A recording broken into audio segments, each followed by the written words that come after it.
In the cold streets of the city, a beggar girl witnesses something no one should hear. Two men talk about cut breaks and a sinister plan devised by a high society woman. Upon discovering that the victim is a powerful millionaire, she faces everything to prevent the tragedy. And at the exact moment he gets into the car, her desperate scream reveals the truth. "Don't drive, your wife, cut the brakes!" The harsh December wind swept through the concrete canyons of Manhattan, carrying whispers of snow and the promise of the coldest night of the year.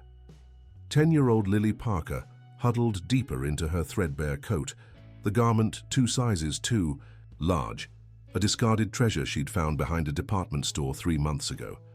Her small hands, reddened by the cold, clutched a crumpled paper cup containing exactly 73 cents. Not enough. Not nearly enough. The entrance to the 59th Street subway station offered minimal shelter, but it was better than nothing. Lily arranged her cardboard mattress with practiced efficiency, positioning it just far enough from the stairs to avoid being trampled by the evening rush-hour crowd, yet close enough to benefit from the occasional warm gust of air that escaped from the tunnels below. "Home sweet home," she whispered, a ritual that somehow made the cold ground seem less hostile. 3 years had passed since the devastating apartment fire that claimed her grandmother, her only family. The system had swallowed her briefly, but Lily escaped the third foster home after overhearing her temporary guardians discussing how to maximize their monthly checks while minimizing their investment in her. She'd been surviving on her own ever since, invisible to the thousands who passed her daily. Survival required rules. Lily had developed dozens of them, each born from bitter experience. Rule number 7, never sleep in the same spot 3 nights in a row. Rule number 15, the best time to find food is 30 minutes after restaurants close. Rule number 23, rich people never make eye contact. Middle-class people sometimes do, but their guilt makes them look away quickly. The best donors are working-class people who know what it means to struggle. A businessman in an immaculate suit walked by, his leather shoes worth more than Lily would see in months. He was speaking loudly into his phone about a merger and acquisition, words that meant nothing to Lily except that the man had money, lots of it. He didn't glance in her direction, not even when she held up her cup with a practiced, pitiful expression. Invisible. Again. "One day," Lily whispered to herself, "one day, I'll be the one walking by without seeing." The fantasy sustained her. Through the coldest nights, though deep down she knew the statistics, street kids rarely escape the streets. But Lily wasn't just any street kid. She was smarter, more observant, more determined. She taught herself to read using discarded newspapers and magazines. She could multiply 3-digit numbers in her head. She knew how to analyze people, predict their movements, understand their motivations. Her stomach growled, a painful reminder that she hadn't eaten since finding half a sandwich in a trash can that morning. 73 cents wouldn't buy much, but the convenience store clerk on 57th sometimes let her have day-old donuts for a quarter if she came just before closing time. It was worth a try.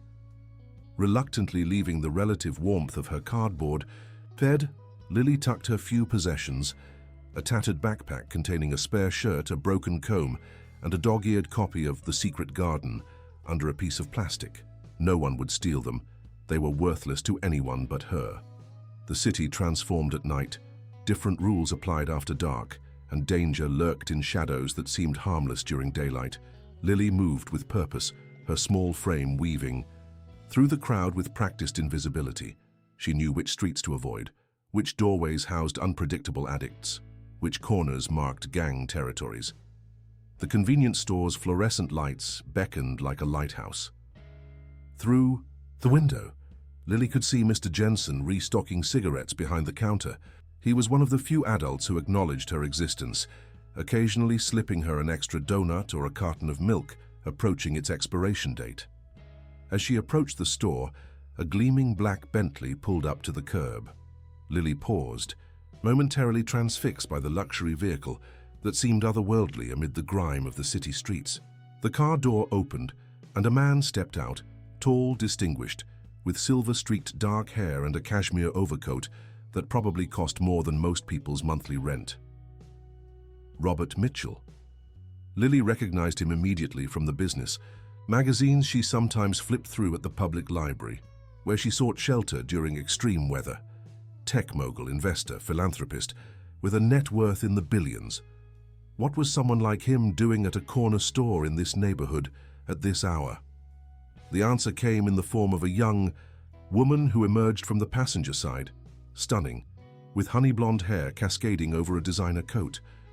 Unlike her husband, who walked with confident purpose, Victoria Mitchell moved with calculated grace, each step a performance for an invisible audience.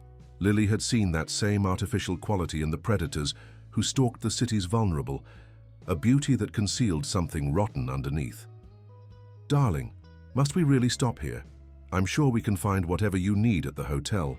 Victoria's voice carried a hint of impatience beneath its cultured tones. Robert Mitchell laughed, the sound surprisingly warm for someone of his stature. "My father always said never to forget where you came from. I worked at a place just like this when I was 16. Besides, no one makes coffee like these corner stores, real coffee, not that overpriced nonsense." They disappeared inside, leaving Lily still contemplating the exchange. There was something in Victoria Mitchell's eyes that disturbed her, a coldness that didn't match her perfect smile. Lily had survived this long by reading people accurately, and everything in her screamed that Victoria Mitchell was dangerous. When the couple emerged minutes later, Robert carried a simple paper cup of coffee while engaging the store owner in friendly conversation. Victoria stood slightly apart, checking her diamond-encrusted watch with thinly veiled annoyance. As they returned to their car, Robert unexpectedly made eye contact with Lily. Instead of looking away like most wealthy people, he hesitated. To Lily's astonishment, he approached her, reaching into his pocket. "It's going to be below freezing tonight," he said, his voice lacking the condescension she typically encountered. He pressed something into her hand, not coins, but a folded $100 bill. "Find somewhere warm to sleep, okay?" Before Lily could respond, Victoria called sharply from the car. "Robert, we'll be late for the foundation dinner." He gave Lily a final concerned look before returning to his wife. As the Bentley pulled away, Lily stood frozen in disbelief, the $100 bill clutched tightly in her fist. It was more money than she'd seen in months. For a moment, wild possibilities danced in her mind. A hotel room for the night, a proper meal, maybe even new shoes to replace her tattered sneakers held together with duct tape. But her street-honed practicality quickly asserted itself. This money needed to last.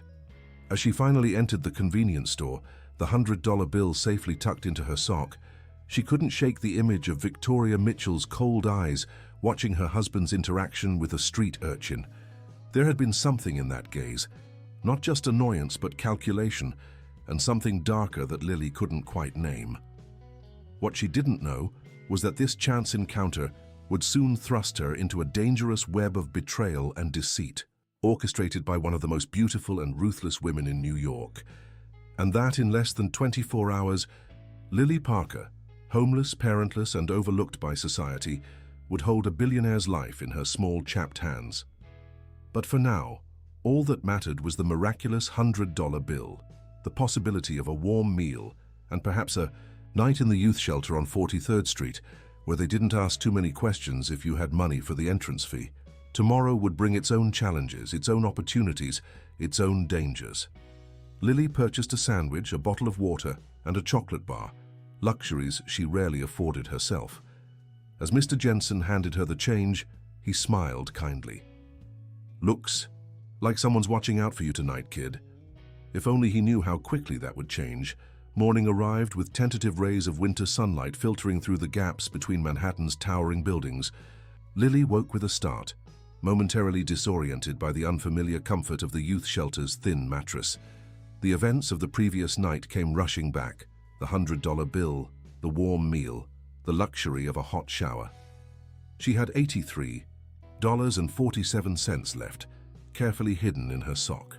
Leaving the shelter before the mandatory 7 a.m. wake-up call, Lily stepped into the crisp morning air. Her stomach wasn't gnawing with hunger for once, and the novel sensation of relative security made the city seem different somehow, less threatening, more filled with possibility. She decided to splurge on a hot chocolate from a street vendor, another rare luxury that cost her $2 precious, but filled her insides with comforting warmth. With no particular destination in mind, Lily wandered toward Central Park. The park was one of her favorite places. Even in winter, it offered beauty that cost nothing to enjoy, and the tourists often dropped coins into her cup without a second thought. As she walked along Fifth Avenue, the storefronts became increasingly upscale, windows displaying items with price tags that could feed her for years. That's when she spotted the Bentley again. It was parked outside a gleaming high-rise with a discreet Mitchell Technologies sign adorning the entrance. Two men in suits stood beside it, speaking in hushed tones while occasionally glancing around with practiced vigilance. One was tall and broad-shouldered with a crew cut, the other shorter with a neatly trimmed beard. Something about their demeanor made Lily instinctively step behind a decorative planter. Mrs. Mitchell was very specific about how this needs to look, the taller man was saying, his voice low but carrying in the morning air. Natural, accidental, nothing that can be traced back. The bearded man nodded. That's why the brake line is perfect. Clean, effective, and with a car that age, mechanical failure is plausible. Lily's blood ran cold. She'd survived long enough on the streets to recognize when something dangerous was being discussed. Pressing herself further behind the planter, she strained to hear more. "When does he typically leave for the charity gala?" the bearded man asked. 7:30 sharp. He always drives himself when he goes to the Westchester event. Some sentimental thing about the first donation he ever received being from someone there. Mrs. Mitchell says he refuses to take the driver. The taller man checked his watch. "We need to get into the private garage before the security shift. Change at noon." Mrs. Mitchell arranged for a 15-minute camera blackout for system maintenance. After that, we'll have the building plans she provided to exit through the service corridor. "And our payment?" the bearded man inquired. "Half. Now half when the job is confirmed complete. 500,000 each, untraceable cryptocurrency." The taller man patted his companion's shoulder. "Just think. After tonight, we'll both be set for life. Mrs. Mitchell is generous with those who help solve her marital dissatisfactions." They laughed, a sound that made Lily's skin crawl. These men were planning to kill Robert Mitchell, the same man who had shown her kindness just the night before. And his own wife was behind it. As the men moved toward the building's service entrance, Lily's mind raced. Should she tell someone? Who would believe a homeless child accusing a billionaire's wife of attempted murder?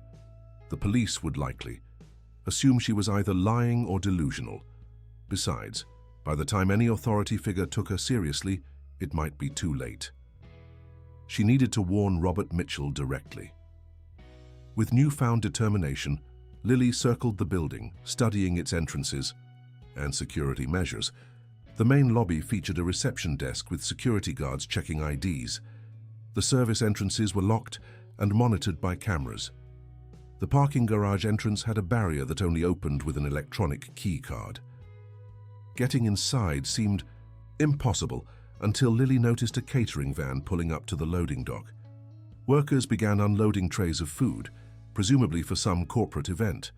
One harried-looking woman was checking items off a clipboard while directing the others. "The Mitchell Technologies anniversary luncheon starts in 3 hours, people. Let's move."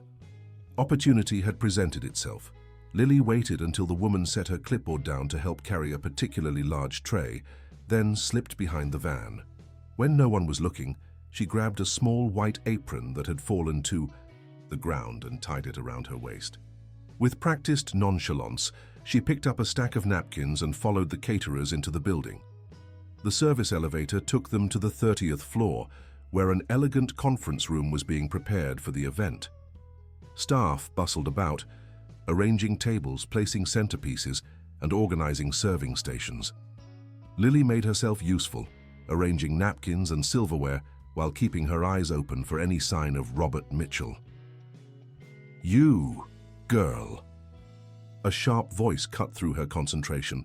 The catering manager was staring at her with suspicion. "I don't recognize you. Who hired you?" Lily's heart pounded. Ms. Johnson sent me from the agency this morning, she lied smoothly. Last minute. Replacement for someone who called in sick. The woman frowned. You look awfully young.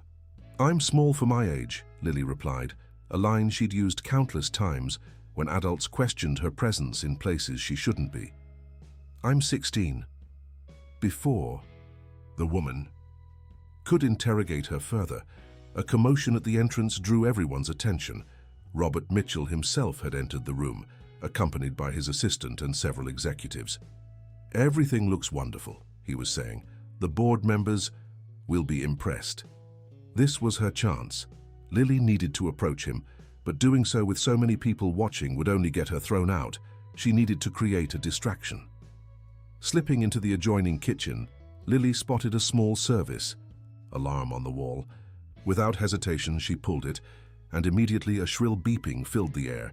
As predicted, kitchen staff rushed toward the source of the alarm, creating momentary chaos. In the confusion, Lily made her way back to the conference room, where security was already escorting executives, including Robert Mitchell, toward the emergency stairwell as a precaution. "Mr. Mitchell," she called out, dodging an outstretched arm that tried to stop her. "Mr. Mitchell, please, I need to talk to you." Robert turned, recognition dawning on his face. "You're the girl from last night. How did you get in here?" A security guard moved to intercept her. "Sir, we need to get you to a secure location until we verify the alarm." "No, wait," Lily cried desperately. "It's about your wife. She's trying to—" The guard grabbed her arm. "That's enough. I'm calling the police." "It's all right," Robert said, raising a hand. "I'll speak with her." He turned to his assistant, a composed woman with a neat bun. "Sarah, please take us to my office and cancel the emergency response. I suspect this alarm was just to get my attention." Sarah nodded, though her expression remained concerned. "This way, sir." Minutes later, Lily found herself in a spacious corner office with floor-to-ceiling windows overlooking the Manhattan skyline. Under different circumstances, she might have been awestruck by the luxury surrounding her, but the urgency of her mission overshadowed everything else. "Now," Robert said, sitting behind his massive desk while Sarah remained standing by the door. "What's this about my wife?" Lily took a deep breath. How could she possibly tell this powerful man that his wife wanted him dead? That the woman he shared his life with had hired men to sabotage his car? The words seemed impossibly heavy.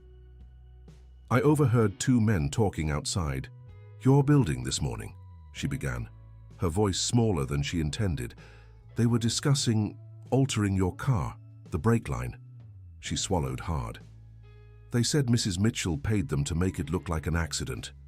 Tonight, when you drive to the charity event in Westchester." The silence that followed was deafening. Robert's face remained impassive, but Sarah gasped quietly. "That's a very serious accusation," Robert finally said, his voice carefully controlled. "You understand that, don't you?" Lily nodded, suddenly fearful that she'd made a terrible mistake. What if he didn't believe her? What if he had her arrested for trespassing and slander? "I know how it sounds," she said, "but I heard them.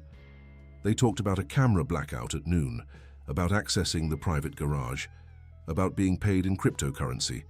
Half now, half when it's done." Robert exchanged a glance with Sarah. Something unspoken passed between them.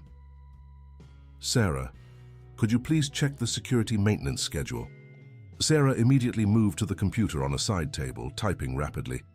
"Sir, there is indeed a scheduled camera maintenance in the executive garage from 12 high to 12:15 today, requested by Mrs. Mitchell's office." The color drained from Robert's face. For a moment he looked much older, the weight of betrayal visibly pressing down on his shoulders. Then, as if a switch had been flipped, his expression hardened with resolve. "Cancel the maintenance immediately, lock down the garage, and contact Max. Tell him I need a full security team here now, quietly." Sarah nodded and stepped outside to make the calls. Robert turned back to Lily, studying her with new intensity. "What's your name?" "Lily Parker." "Well, Lily Parker, if what you're saying is true, and I'm inclined to believe it is, you may have just saved my life." He leaned forward. Now I need to know everything.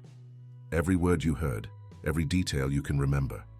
And then we need to figure out how to keep you safe, because if Victoria discovers you've warned me—" He didn't finish the sentence, but he didn't need to. Lily understood perfectly. She'd made an enemy of one of the most powerful women in New York, a woman who was willing to kill her own husband for money. And now her survival depended on helping Robert Mitchell prove his wife's betrayal before Victoria could silence the unexpected witness who had stumbled into her deadly plot. Robert Mitchell's private security office buzzed with tense activity. Located 2 floors below his executive suite, the room resembled a high-tech command center with multiple monitors displaying security feeds from throughout the building. Lily sat in an oversized chair, a sandwich from the executive kitchen untouched beside her, as she watched Robert confer with a tall, muscular man whose alert eyes missed nothing. "Max, I want this handled with absolute discretion," Robert was saying. "If Victoria gets any indication that we're onto her—" Max Donovan, head of Mitchell's security team and former Special Forces operative, nodded grimly. "Understood, sir. We've already replaced the scheduled maintenance with our own team. If anyone attempts to access your vehicle, we'll be waiting." Sarah entered the room, her normally composed demeanor slightly frayed at the edges. "Sir, I've gathered the information you requested on Mrs. Mitchell's recent activities." She handed Robert a tablet. "Financial transactions, phone records, appointment schedule, everything I could access without raising flags." Robert scrolled through the data, his expression darkening. $3 million transferred to a Cayman Islands account last week, a series of encrypted calls to a burner phone, and— He paused, looking up with a mixture of hurt and anger. "A meeting with our divorce attorney, Jonathan Wells, 2 days ago." "She's planning her exit strategy," Max observed. "The question is, why resort to—" He glanced at Lily, choosing his words carefully. "Such extreme measures when she could simply divorce you." Robert's laugh was hollow. "The prenuptial agreement.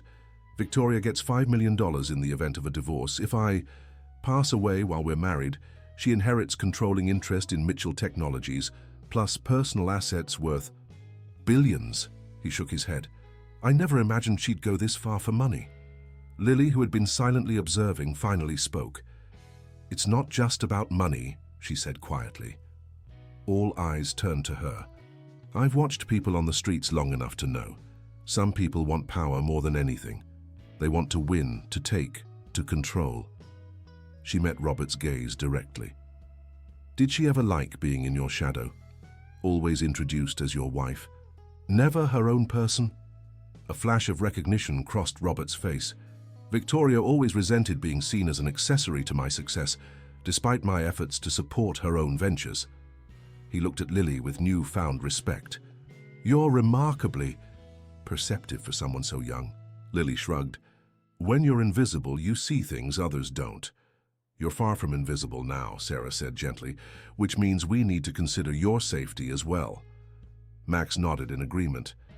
"If those men realize their conversation was overheard, or if Mrs. Mitchell discovers your warning, you'll be in danger." The gravity of her situation suddenly hit Lily. In trying to save Robert Mitchell, she had placed herself squarely in the crosshairs of people who wouldn't hesitate to eliminate a homeless child who stood in their way. "I can take care of myself," she said with more confidence than she felt. "I've managed this long on the streets." "Not against professional killers," Max countered firmly. "You'll stay here under our protection until this is resolved."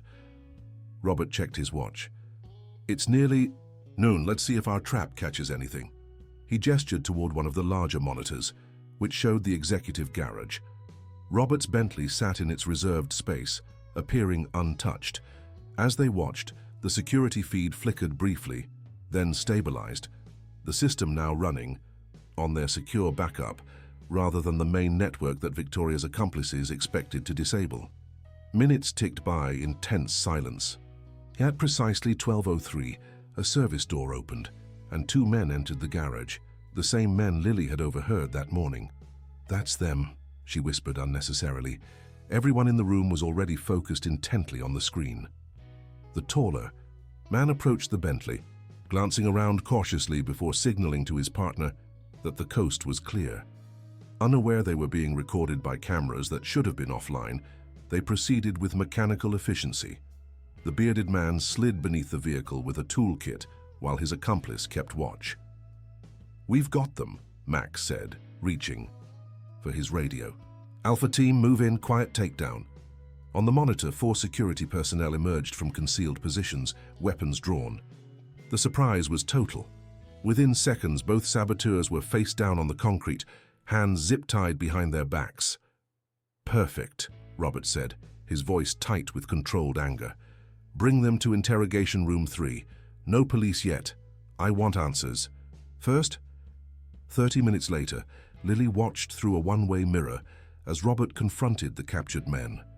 They sat handcuffed to metal chairs, their earlier confidence replaced by palpable fear as they faced the man they'd been paid to eliminate. "Frank, Joe Caldwell," Robert said, reading from a file Max had compiled. "Brothers with extensive military backgrounds and dishonorable discharges, specializing in accidents that befall wealthy individuals." He closed the file and leaned forward. "I know my wife hired you. I know about the cryptocurrency payments. What I want to know is who else is involved." Frank, the taller brother, maintained a stony silence, but Joe's eyes darted nervously around the room. "You're looking at attempted murder charges," Robert continued. "That's 25 years minimum. Cooperate, and I might be persuaded to view this as simple vehicular tampering instead. 3 years, maybe less, with good behavior." "We don't know anything," Frank finally said. "We got an anonymous contract. Through a broker, half up front, half on completion." Robert smiled without humor. "That would be more convincing if my security team hadn't already traced the cryptocurrency transfers directly to an account controlled by my wife. Try again." Joe broke first. "Look, we never met her in person, okay? Everything went through her. The assistant, Blake Peterson. He handled all the details, all the payments, said his boss was tired of her husband and wanted to expedite her inheritance." "Blake Peterson?" Sarah interjected from where she stood beside Robert. "Victoria doesn't have an assistant by that name." "Tall guy, dark hair, fancy suits," Joe continued, seeing an opportunity to cooperate. "British accent. Always met us at the Gramercy Park Hotel, Suite 412. Max, who had been observing silently, stepped forward. "That suite has been permanently reserved under Peterson Investment Group for the past 6 months, paid in cash." Robert's expression hardened. Victoria's maiden name was Peterson. "There's more," Frank said, sensing that cooperation might be their only way out. "This wasn't just about eliminating you. There's a larger plan involving Mitchell Technologies stock. The day after your accident, someone was positioned to short sell massive amounts of company shares, making millions when the stock inevitably crashed on news of your demise. Then they'd buy back controlling interest at bargain prices. Market manipulation on top of attempted murder," Robert muttered. "Victoria never did think small."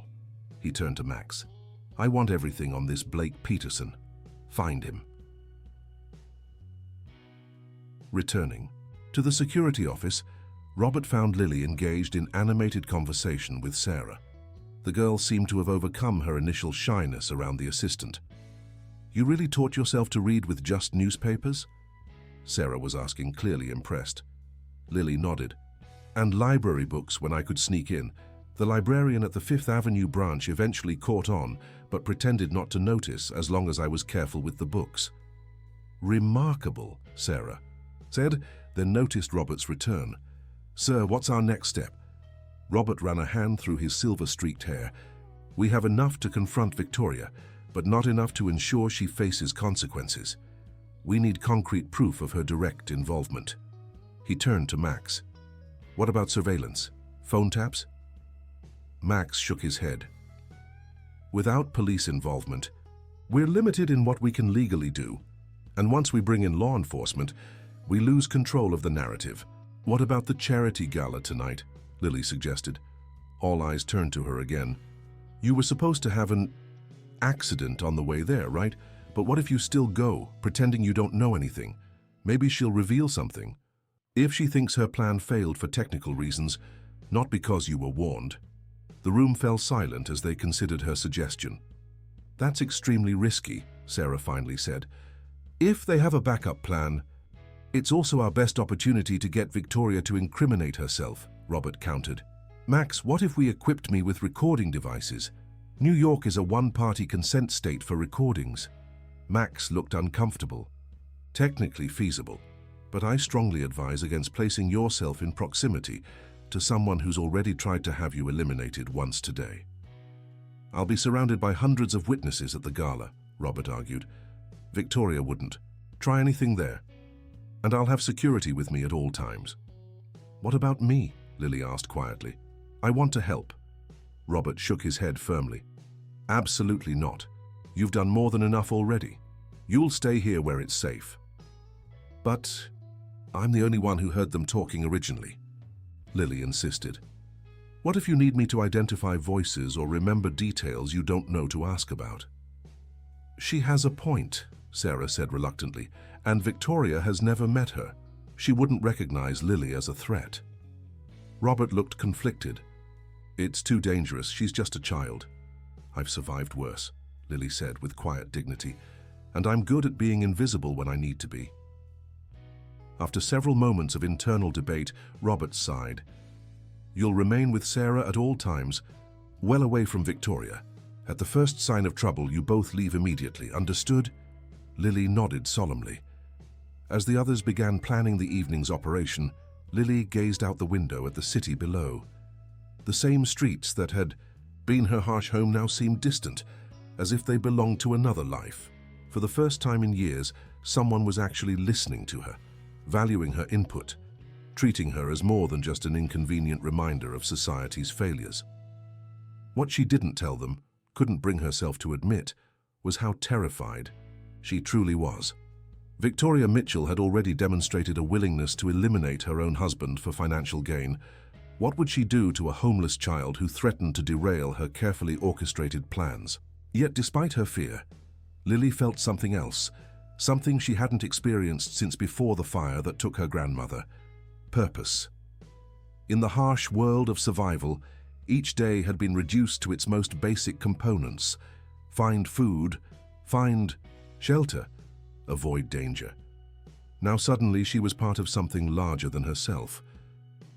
As evening approached, Sarah took Lily to a private suite within the building where a selection of children's clothing had been hastily delivered. You'll need to blend in at the gala, Sarah explained. These should fit. Lily stared in wonder at the array of dresses, each one probably costing more than she had ever possessed in her entire life. Her fingers hesitantly touched the soft fabrics, so different from the rough, second-hand garments she was accustomed to. I don't know how to be around fancy people, she admitted, a rare moment of vulnerability breaking through her carefully constructed self-sufficiency. Sarah smiled gently. Just be yourself. You're smarter and braver than most of the fancy people who'll be there tonight. She helped Lily select a simple but elegant navy blue dress. Besides, your job isn't to socialize, it's to observe and stay safe. As she prepared for the evening ahead, Lily couldn't shake the feeling that the worst was yet to come. Victoria. Mitchell had already demonstrated her ruthlessness and resourcefulness.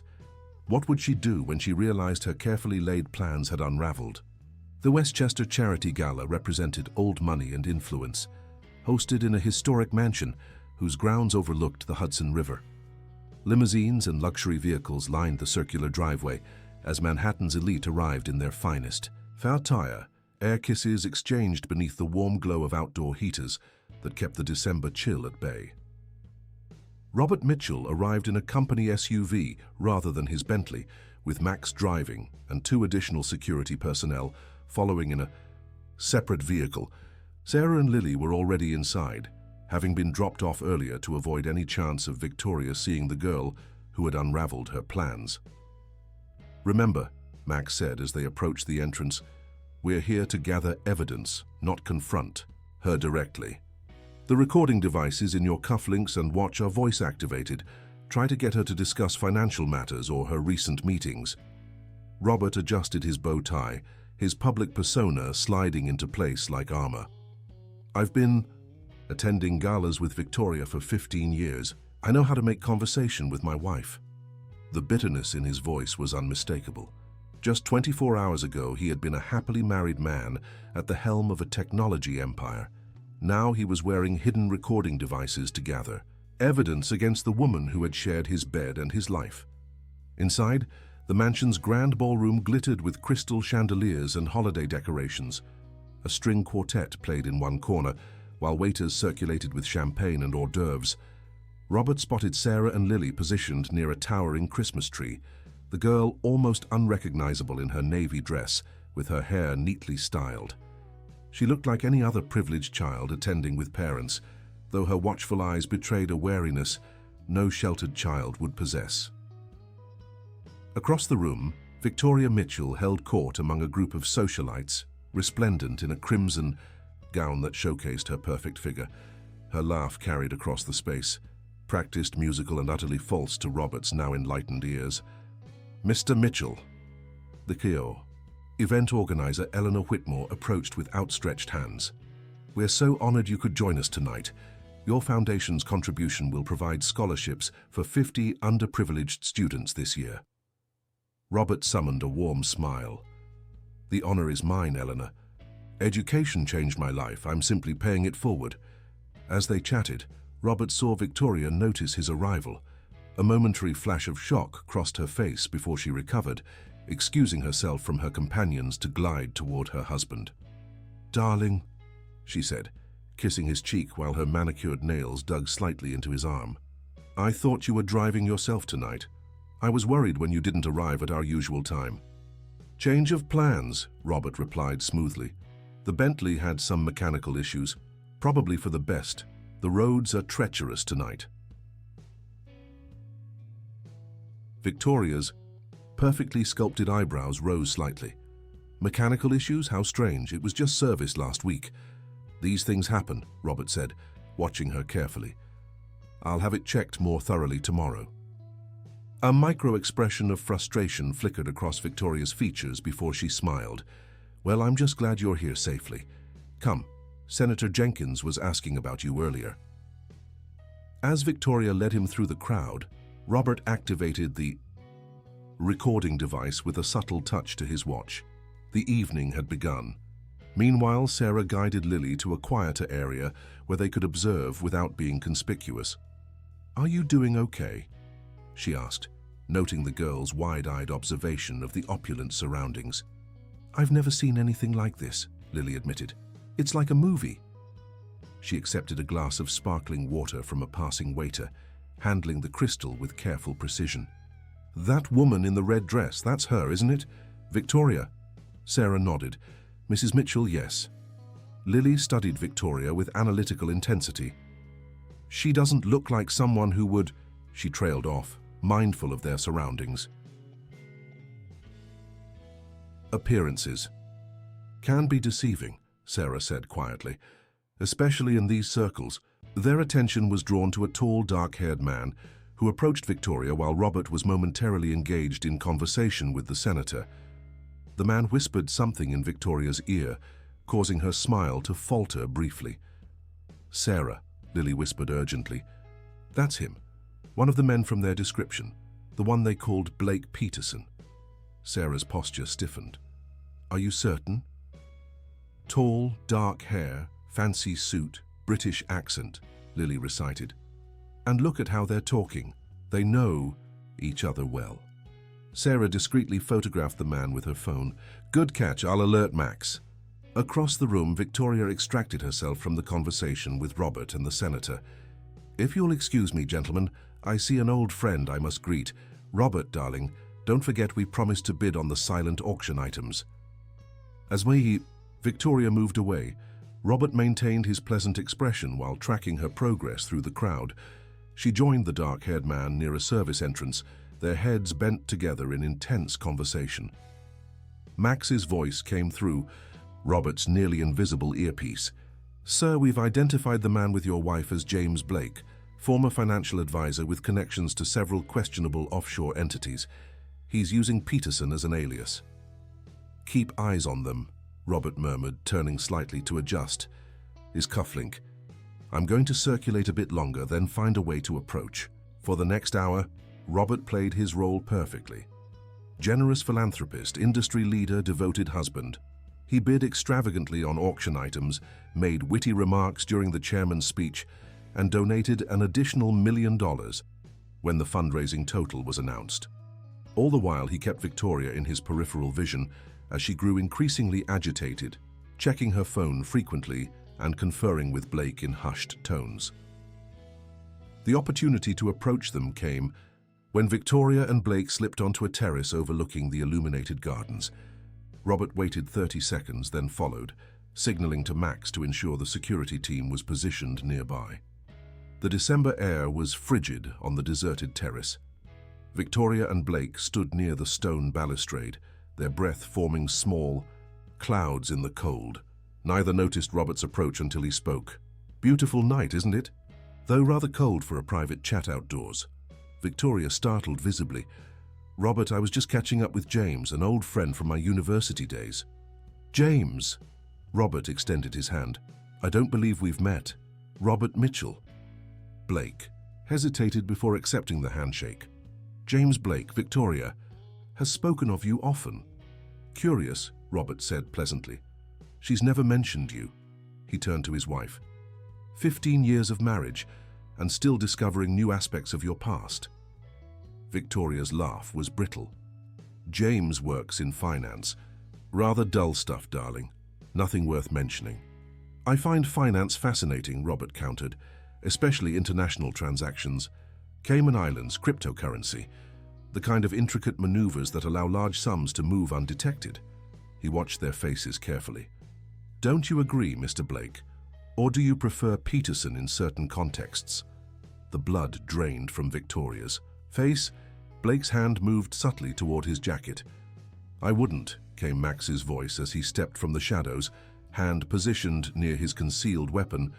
"Remove your hand slowly, sir." Inside the ballroom, Sarah received Max's alert through her earpiece. "We need to move," she told Lily, guiding her toward a side exit. "Things are escalating on the terrace." Lily resisted. "But what if Mr. Mitchell needs help? What if he needs me to identify?" "Lily, we agreed your safety comes first." Sarah was firm but gentle. "The security team will handle this." Reluctantly, Lily allowed herself to be led toward the exit. As they passed a service corridor, a waiter emerged carrying a tray of champagne flutes. Sarah stepped aside to let him pass, momentarily releasing Lily's hand. It was all the opportunity Lily needed. With the instincts honed by years on the streets, she slipped away, ducking behind a decorative screen before Sarah noticed her absence. By the time Sarah turned back, Lily was already making her way toward the terrace, keeping to the shadows and avoiding the adult gazes that rarely looked downward. On the terrace, the confrontation was escalating. "I don't know what you think." "You know," Victoria was saying, her composure cracking. "But making wild accusations at a charity event is hardly appropriate, Robert." "Let's dispense with the pretense," Robert replied coldly. "I know about the break line, I know about the offshore accounts, I know about your meeting with our divorce attorney. The only question remaining is how deep this conspiracy extends." Blake, seeing his opportunity evaporating, made a desperate move. "Mrs. Mitchell had nothing to do with any alleged tampering. If someone attempted to sabotage your vehicle, that's between you and them." "Interesting defense," Robert observed, "especially since I never specified what kind of tampering occurred." Victoria's face hardened, her beautiful features transforming into something cold and calculating. "You can't prove anything." "Can't I?" Robert touched his cufflink. "New York's one-party consent laws are quite convenient. This entire conversation is being recorded." Victoria's eyes widened with fury. "Daitu, you miserable, self-righteous—" "Careful, darling, you're on record." What happened next occurred with stunning speed. Blake lunged forward, shoving Robert backward while reaching into his jacket. Max moved to intercept, but Blake was already pulling out a small object. Not a weapon, but a flash drive. "Insurance policy," Blake gasped as Max restrained him. "Everything's on here. All her instructions, all the payments, recorded meetings. I'm not going down alone for this." Victoria's composure shattered completely. "You treacherous snake. We had an agreement." "The agreement changed when he caught—" "Thus," Blake retorted, I'm looking at conspiracy charges. What I'm not looking at is taking the full blame while you walk away with billions." From her hiding place behind a large potted evergreen, Lily watched the scene unfold with wide eyes. She'd been right about Victoria. The beautiful, elegant woman was indeed hiding something rotten beneath her perfect exterior. Drawn by the commotion, several security guards and curious gala attendees began to approach the terrace. Robert noticed the audience forming and made a swift decision. "Max, escort Mr. Blake to the car. We'll continue this conversation somewhere more private." He turned to Victoria, whose face was now a mask of cold fury. "I suggest you maintain your composure, dear wife. We wouldn't want to create a scene that might affect Mitchell Technologies' stock price, something you've been so concerned about lately." Victoria's voice dropped to a venomous whisper. "This isn't over, Robert. You have no idea what I'm capable of." "On the contrary," he replied quietly, "I'm beginning to understand exactly what you're capable of, and it terrifies me." As Max led Blake away through a service entrance, Robert offered his arm to Victoria with practiced civility. "Shall we return to our guests? I believe they're about to announce the auction winners." Trapped by social convention and watching eyes, Victoria had no choice but to take his arm, her smile reasserting itself with mechanical precision as they re-entered the ballroom. Lily remained hidden until they passed, then slipped out to find Sarah, who was frantically searching for her near the exits. "Lily, where were you? I was worried sick." "I needed to see," Lily said simply. "I saw everything. Her face when she was caught, it was like a mask falling away." Sarah sighed, relieved but exasperated. "That was dangerous. These people aren't playing games." "Neither am I," Lily replied with unexpected gravity. "He saved my life with that $100 bill. I'm just returning the favor." As they made their way to the awaiting car, Lily glanced back at the glittering mansion. Inside, behind the sparkle and music and laughter, a deadly game was unfolding, one where she had somehow become a key player. What she didn't realize was that Victoria had spotted her during their re-entry to the ballroom. The calculating gaze had lingered on the small figure in the navy dress, registering the same street child Robert had given money to the previous night. A child who should have had no possible way to attend an exclusive charity gala. Victoria Mitchell never missed details, and she never ever forgot a face that could threaten her plans. Victoria Mitchell had perfected the art of maintaining appearances. As the gala continued, she laughed at appropriate moments, complimented Eleanor Whitmore on the event's success, and graciously accepted praise for her own charitable foundation's work with disadvantaged women. No one observing her would suspect that beneath her poised exterior, rage coursed through her veins like ice water. Robert stayed close, his hand at the small of her back, a gesture that once felt protective, but now registered as a threat. He was keeping her in sight, preventing her from making calls or sending messages. The flash drive Blake had revealed contained enough evidence to destroy everything she'd worked for, and now it was in Robert's possession. "You seem tense, darling," Robert murmured as they posed for a society photographer. "Something troubling you?" Victoria's smile never faltered. "Just a headache forming, nothing serious." "We should leave soon then. I'd hate for you to be uncomfortable." The subtle emphasis on uncomfortable made her jaw clench momentarily before she regained control. "How thoughtful, though I'm concerned about our silent auction items." "Already arranged," Robert replied smoothly. "I've had them delivered to the penthouse. I know how you love to unwrap presents." The double meaning wasn't lost on Victoria. He was telling her he'd already secured the evidence. The game was over, or so he thought. What Robert didn't know was that Victoria Mitchell never played just one game. She always had contingencies. As they made their final rounds of goodbyes, Victoria spotted the street urchin again.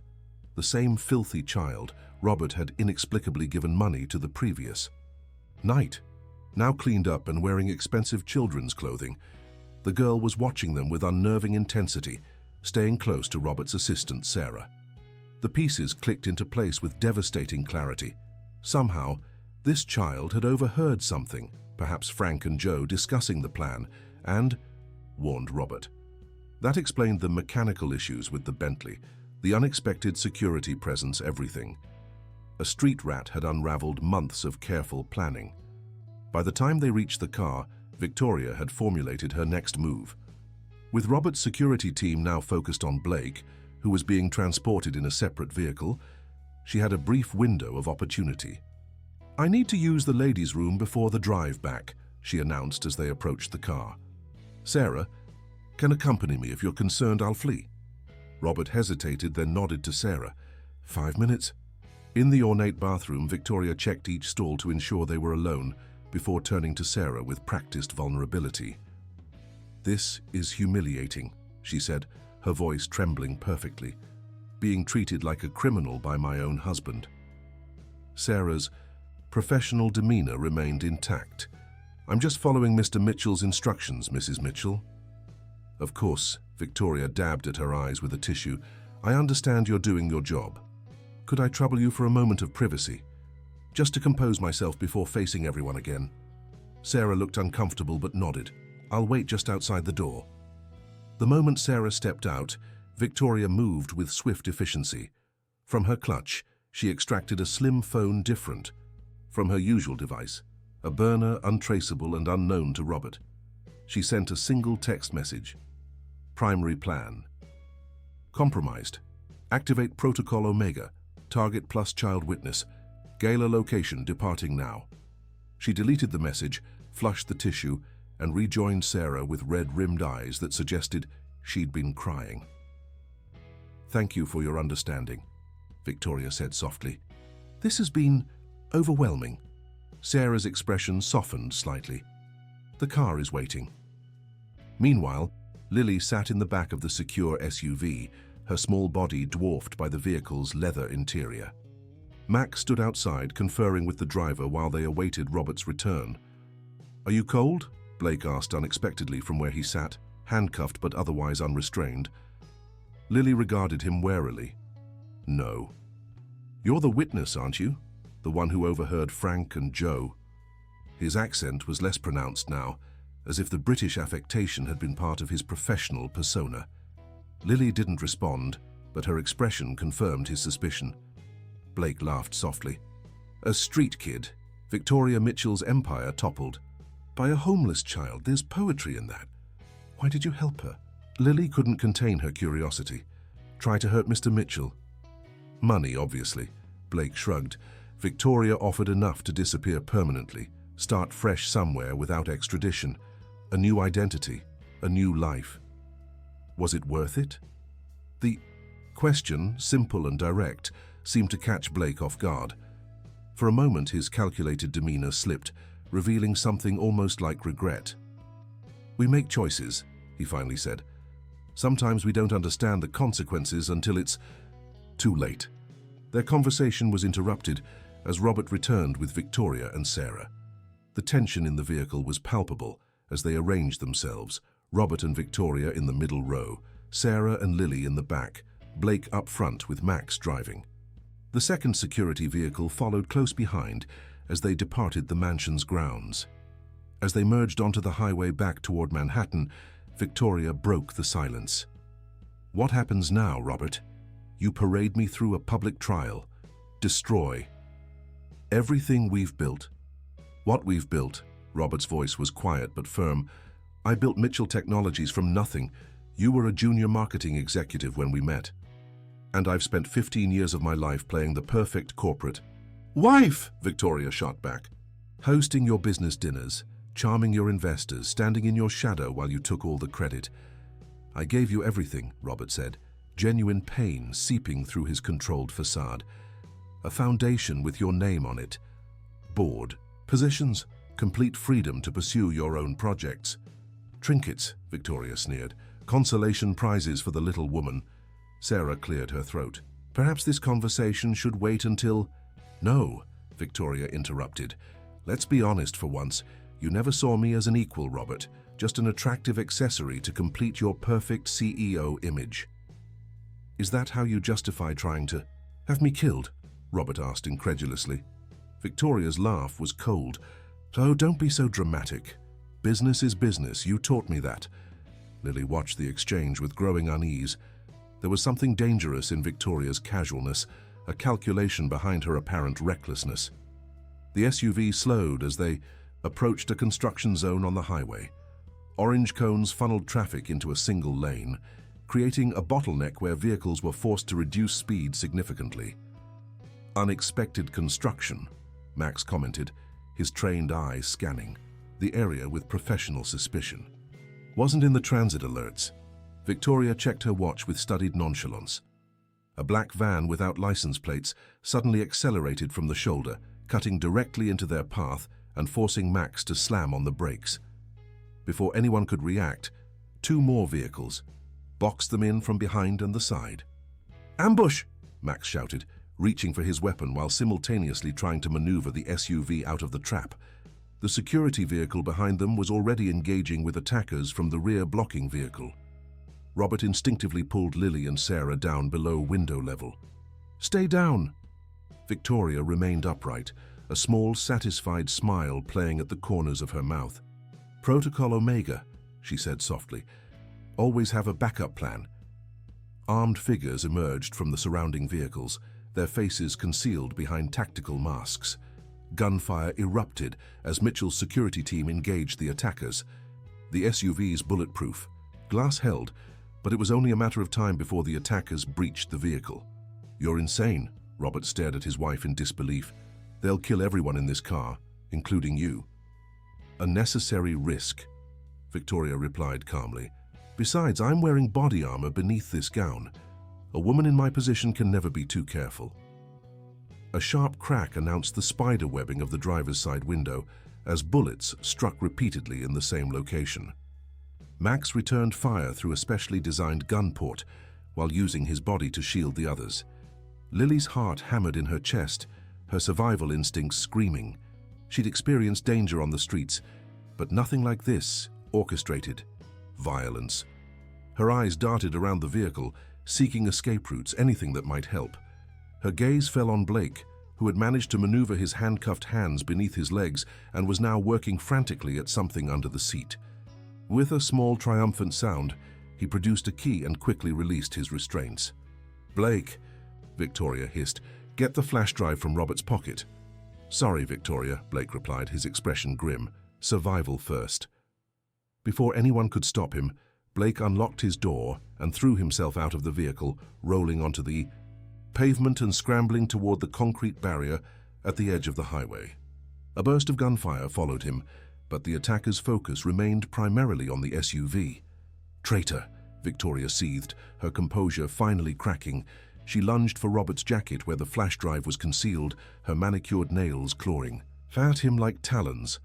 Sarah moved with surprising speed, grabbing Victoria's wrists and pulling her away from Robert. "Stop this madness.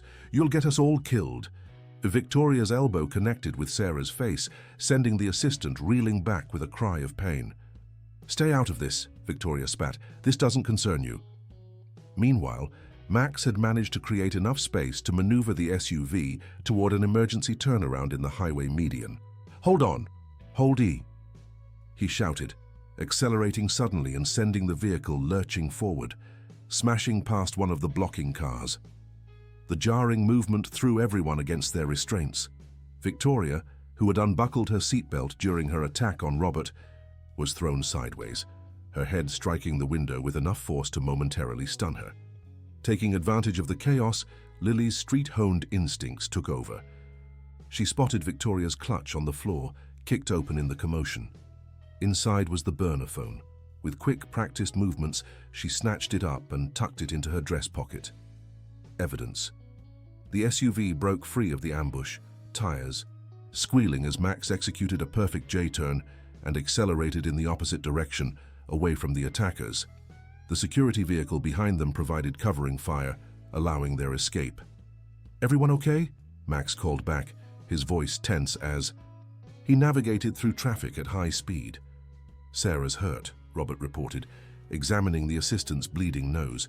"Victoria's unconscious. Lily?" "I'm okay," she said, her voice steadier than she felt. "The phone, I got her phone." Robert looked at the small device Lily now held out. "Her regular phone is in her purse. This is different. She used it in the bathroom at the gala." Understanding dawned on Robert's face. "Max, call in a full security team to the penthouse and contact Detective Williams. We're going to need official law enforcement now." As the SUV sped toward Manhattan, sirens wailing in the distance as police responded to reports of a highway shooting, Victoria began to stir. Her eyes fluttered open, disorientation quickly replaced by calculation as she assessed the situation. "It's over, Victoria," Robert said quietly. "The ambush failed. Blake abandoned you. We have your communication device. It's finished." For a moment, raw hatred flashed in Victoria's eyes. Then, like a switch being flipped, her expression transformed into one of confusion and distress. "Robert? What happened? My head hurts." Her voice was soft, vulnerable. "There were men with guns and I was so frightened." Robert's expression remained unmoved. "Save the performance. I recorded your Protocol Omega statement and everything else you said in this car." Victoria's facade crumbled, replaced by cold fury. "You've ruined everything." "No, Victoria. You did that yourself." As the Manhattan skyline came into view, Lily looked from Robert to Victoria, then down at her own small hands still clutching the burner phone. In the span of 24 hours, her world had expanded beyond survival on the streets to international financial conspiracy and armed ambushes on highways.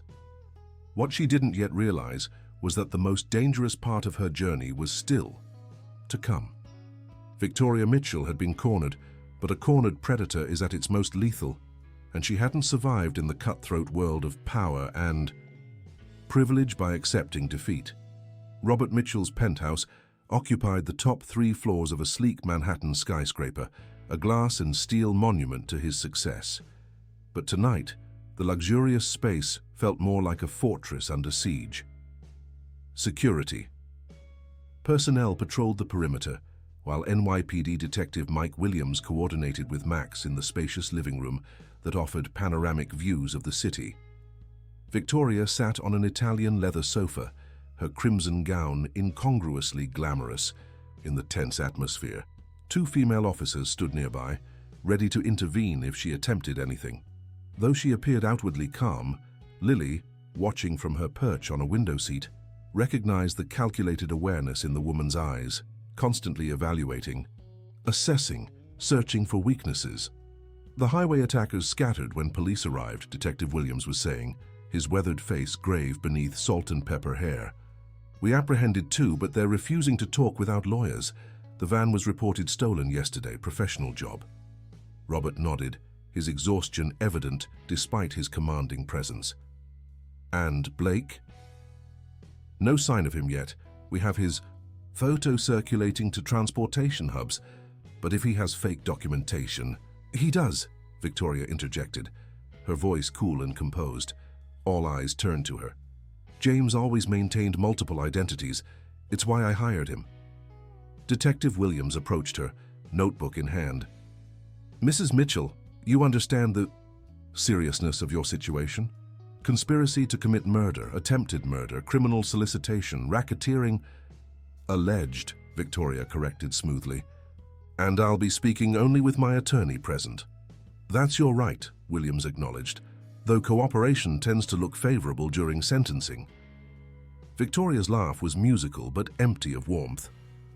"Detective, when you've played at my level, you understand that the game never truly ends until you choose to stop playing."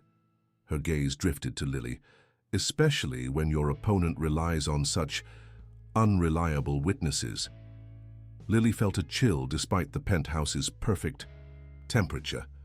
There was something reptilian in Victoria's assessment, as if she were merely an obstacle to be removed. Sarah, her nose bandaged from the injury sustained during the ambush, placed a protective hand on Lily's shoulder. "The technical evidence doesn't rely on Lily's testimony.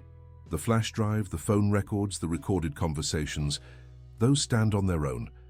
Technical evidence can be corrupted, manipulated, or simply disappear," Victoria replied with a dismissive wave, "particularly when one has the right connections."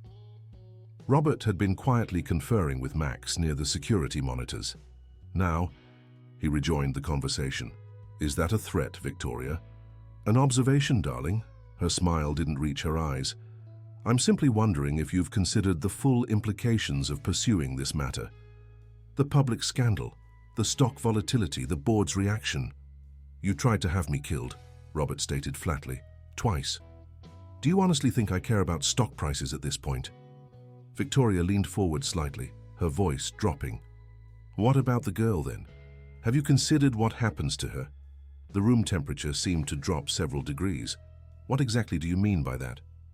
Detective Williams asked, his professional demeanor hardening. Simply that street children face so many dangers, Victoria said with feigned concern, especially ones who become entangled in matters beyond their comprehension. Statistically speaking, their futures are rarely secure. Robert's expression darkened. That's enough, Victoria. I'm merely pointing out realities, she continued unperturbed.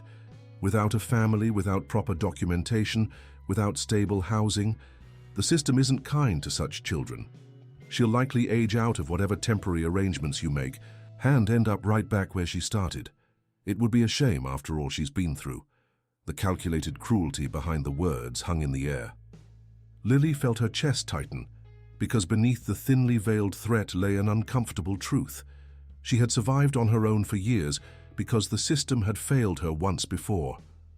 Actually, Robert said after a measured pause, I've already initiated proceedings to become Lily's legal guardian, with provisions for her long-term care and education, regardless of the outcome of this case. Lily's head snapped up in surprise. This was the first she'd heard of any such arrangements. Victoria's composure flickered momentarily before she recovered. How touching. The billionaire and his charity case. The board will love the optics, I'm sure. The board serves at my discretion, Robert reminded her coldly. Now I believe Detective Williams has some paperwork for you. As the detective began explaining the arrest process, Lily slipped from her window seat and approached Robert, who had moved toward the kitchen area. Did you mean that? She asked quietly. About being my guardian. Robert's expression softened as he looked down at her. I did. If that's something you would want, of course. We haven't had much chance to discuss it, given everything that's happened. Why would you do that? You barely know me. I know enough, he replied simply.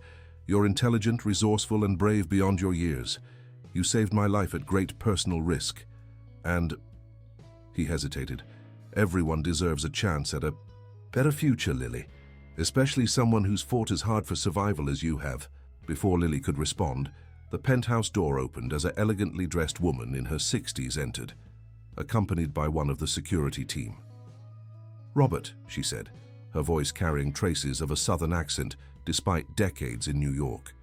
I came as soon as I got your message. Is it true about Victoria? Mother, Robert moved to embrace her. Thank you for coming. Yes, it's all true, I'm afraid.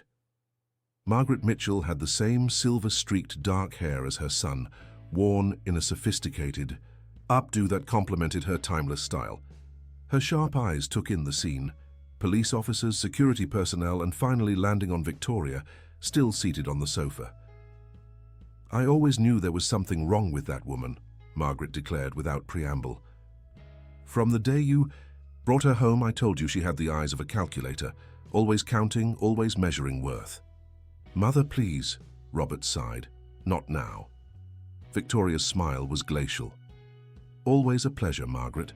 Still interfering in your son's life, I see. Still plotting to steal his fortune, I see, Margaret retorted. Detective Williams cleared his throat. Mrs. Mitchell, the elder Mrs. Mitchell, perhaps you could wait in another room while we complete the arrest process. Nonsense, Margaret replied firmly. My son needs family support at a time like this. Her gaze fell on Lily, who was trying to make herself inconspicuous. And who might this young lady be? Robert placed a gentle hand on Lily's shoulder. This is Lily Parker. She's the one who uncovered Victoria's plot and warned me. Margaret's expression transformed, softening immediately. My dear child, she said, approaching Lily and taking her small hands in her own, you saved my son's life? Lily nodded uncomfortably, unused to such direct appreciation. I just told him what I heard. At considerable risk to yourself, Margaret added. She turned to Robert. "You're taking care of her situation, I assume?" "We were just discussing that," Robert confirmed. "I've initiated guardianship proceedings." Margaret nodded approvingly. "Good, family takes care of its own, and as far as I'm concerned, this child is family now." From across the room, Victoria's derisive laugh cut through the moment. How perfectly scripted, the brave little street urchin adopted by the billionaire. "Perhaps you should call the press, Robert. They love a heartwarming holiday story." "That's enough," Detective Williams intervened. "Mrs. Mitchell, it's time to go downtown for processing." As the officers prepared to escort Victoria out, she suddenly locked eyes with Lily. "You think you've won something, don't you?" she said, her voice pitched to reach only the girl. "But you have no idea what you've stumbled into. This isn't over." Sarah stepped between them protectively. "Actually, it is over. For you, anyway." Victoria's response was cut short by the sudden blaring of alarms throughout the penthouse. Red security lights began flashing as Max rushed to the control panel. "Perimeter breach," he shouted. "Multiple points of entry, east stairwell, and service elevator." The professional calm of the room erupted into controlled chaos. Detective Williams and his officers drew their weapons, while Max directed security personnel to predetermined defensive positions. "How is this possible?" Robert demanded, as he guided his mother and Lily toward the panic room, hidden behind a bookcase in his study. "The building should be secure." "Victoria's associates must have had contingency plans," Max replied grimly, "or Blake sold information on the security protocols." As they hurried through the penthouse, a tremendous crash echoed from the lower floor, followed by the unmistakable sound of gunfire. "They're in," Max confirmed. "Detective, we need to get everyone to the secure room now." Williams nodded, two officers flanking Victoria while he coordinated with the NYPD tactical units, already responding to the alarm. "We need 5 minutes for backup to reach this floor."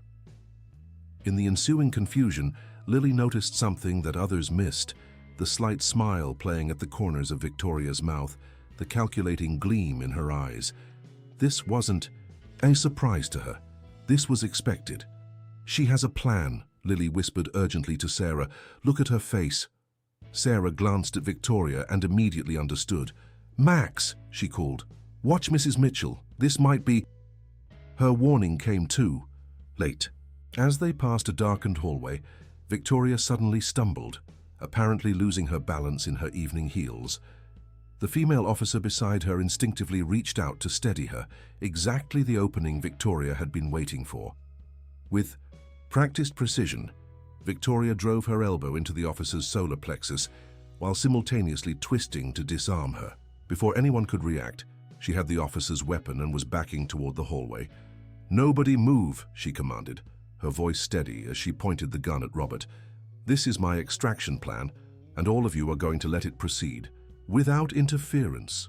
Detective Williams had his weapon trained on her. "Drop the gun, Mrs. Mitchell. You're only making things worse for yourself." "On the contrary," Victoria replied calmly. "I'm simply adjusting the game board. Now, everyone, place your weapons on the floor, or I shoot Robert first, then the girl." The tense standoff was interrupted by the arrival of 3 masked figures emerging from the stairwell, armed with tactical weapons. They moved with military precision to flank Victoria. "Right on schedule," she remarked with satisfaction. "Gentlemen, secure our exit route." "Victoria, think about what you're doing," Robert urged, positioning himself to shield Lily. "The building is surrounded by police. There's no escape." "There's always an escape if you plan properly," Victoria countered. "Which is why I have a helicopter approaching the roof as we speak. Now I'll be taking an insurance policy with me." Her gaze fixed on Lily. "The child comes with us." "Absolutely not," Robert said firmly. Victoria's laugh was cold. "You misunderstand. Darling, that wasn't a request." She gestured to one of her armed associates, who moved toward Lily with purposeful strides. Sarah attempted to intervene, but was roughly shoved aside. Detective Williams and his remaining officer were held at gunpoint by the other intruders, creating a moment of paralyzed tension. What happened next occurred so quickly that later, Lily would struggle to remember the exact sequence of events. Margaret Mitchell, who had been standing quietly behind Robert, suddenly produced a small silver pistol from her handbag. With the steady hand of someone who had clearly handled firearms before, she aimed directly at Victoria. "Get away from my family," she stated, her southern accent more pronounced in her anger. Victoria's eyes widened in genuine surprise. "You wouldn't dare." "Try me," Margaret replied coldly. "I grew up on a ranch in Texas, Victoria. I've been shooting since before you were born, and I never miss what I aim at." The momentary distraction was all Detective Williams needed. He signaled his officer, and both moved simultaneously, Williams tackling Victoria while the officer engaged one of the armed intruders. Max and his security team confronted the others as the room erupted into chaos. Lily found herself pulled to the floor by Sarah, who covered her with her own body as the sounds of struggle filled the air. There was shouting, the crash of furniture, a single gunshot that seemed to freeze time itself, and then the distinctive sound of NYPD tactical units breaching the stairwell door. "Police! Drop your weapons!" The arrival of overwhelming force ended the confrontation almost instantly. Victoria's hired extraction team, realizing they were outnumbered, surrendered without further resistance. When Lily finally dared to look up, she saw Victoria pinned to the floor by Detective Williams, her perfect coiffure now disheveled, her crimson gown torn at the shoulder.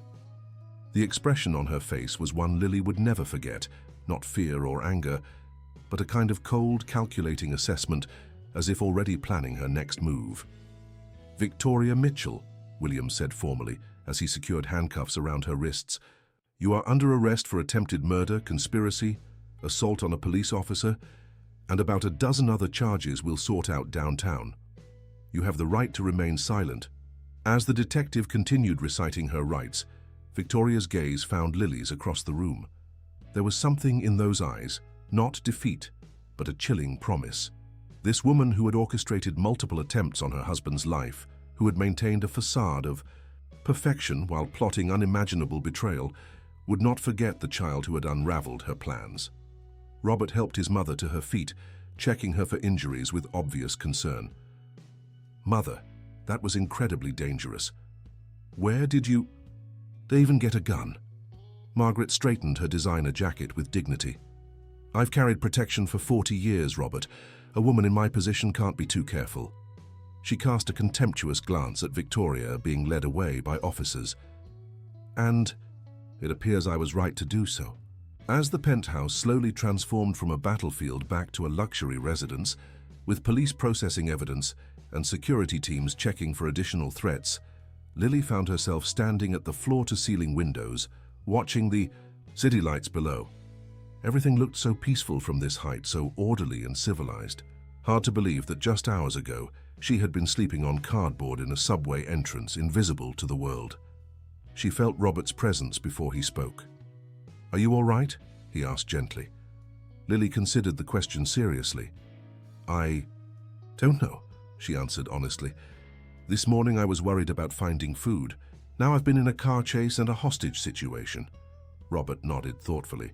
"It's a lot to process, too much for anyone, especially someone your age." "Is it really over?" Lily asked, unable to shake the memory of Victoria's calculating stare. "The immediate danger is over," Robert confirmed. "Victoria will remain in custody. Her network is being dismantled as we speak. The evidence against her is overwhelming." "She doesn't seem like someone who gives up easily." "She isn't," Robert acknowledged. "But neither am I. And I promise you this, Lily, you will be protected. Always." The sincerity in his voice was something Lily had encountered rarely in her young life.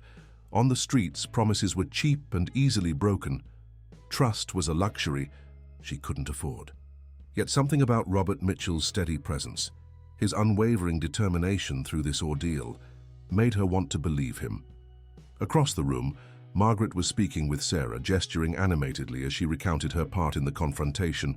Detective Williams was coordinating with his team, evidence bags being filled with items from Victoria's personal effects. Max supervised as security teams conducted a thorough sweep of the penthouse. It was a tableau of wealth, power, and protection, a world as foreign to Lily as another planet.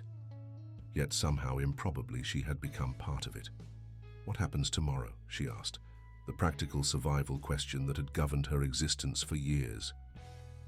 Robert considered her question carefully. Tomorrow there will be formal statements.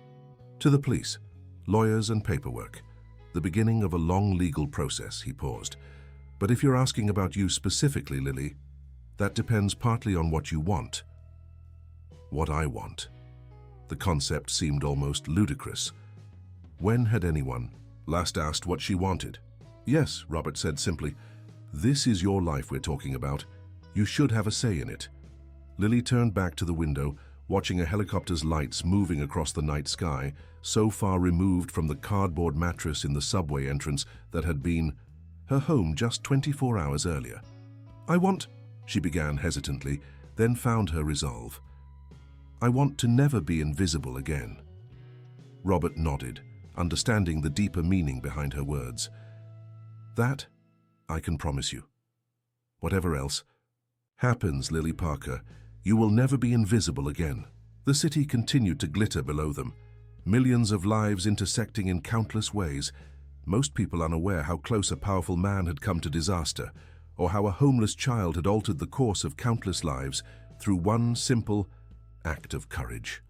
What none of them yet realized was that Victoria Mitchell's final move was still in play, a contingency so carefully constructed, so perfectly concealed, that it would test the bonds of their newly formed alliance to the breaking. Fante. 3 months had passed since the night that had forever altered the trajectories of both Robert Mitchell and Lily Parker. Winter had yielded to spring, fresh green buds appearing in Central Park, where Lily now walked alongside Sarah, enjoying an afternoon away from her intensive educational assessment program. Ms. Rodriguez says I'm reading at a 10th grade level, Lily announced, a hint of pride breaking through her typically reserved demeanor. She thinks I could start high school courses for some subjects by fall. Sarah smiled. I'm not surprised. Robert mentioned you finished that calculus textbook. He gave you in just 2 weeks. Math makes sense, Lily shrugged. It has rules that don't change, based on who you are or where you come from. The observation carried the weight of a child who had learned early that human systems were far less reliable than mathematical ones. They paused at a bench overlooking the reservoir, the Manhattan skyline creating a dramatic backdrop against the clear April sky. Lily's appearance had transformed over the past months. Her once hollow cheeks now filled out, her formerly tangled hair neatly trimmed and healthy, her threadbare clothes replaced with the practical wardrobe she had insisted on rather than the designer options Margaret had initially suggested. But the most noticeable change was in her eyes, still watchful, still carrying the wariness of one who had known hunger and danger, but now holding something that had been absent before. Hope. The trial starts next week, Sarah said carefully, watching Lily's reaction. Robert wanted me to remind you that you don't have to testify in person if you don't want to. Your recorded deposition would be sufficient. Lily considered this as she watched a pair of joggers circle the reservoir. I want to be there, she said finally. I want her to see me.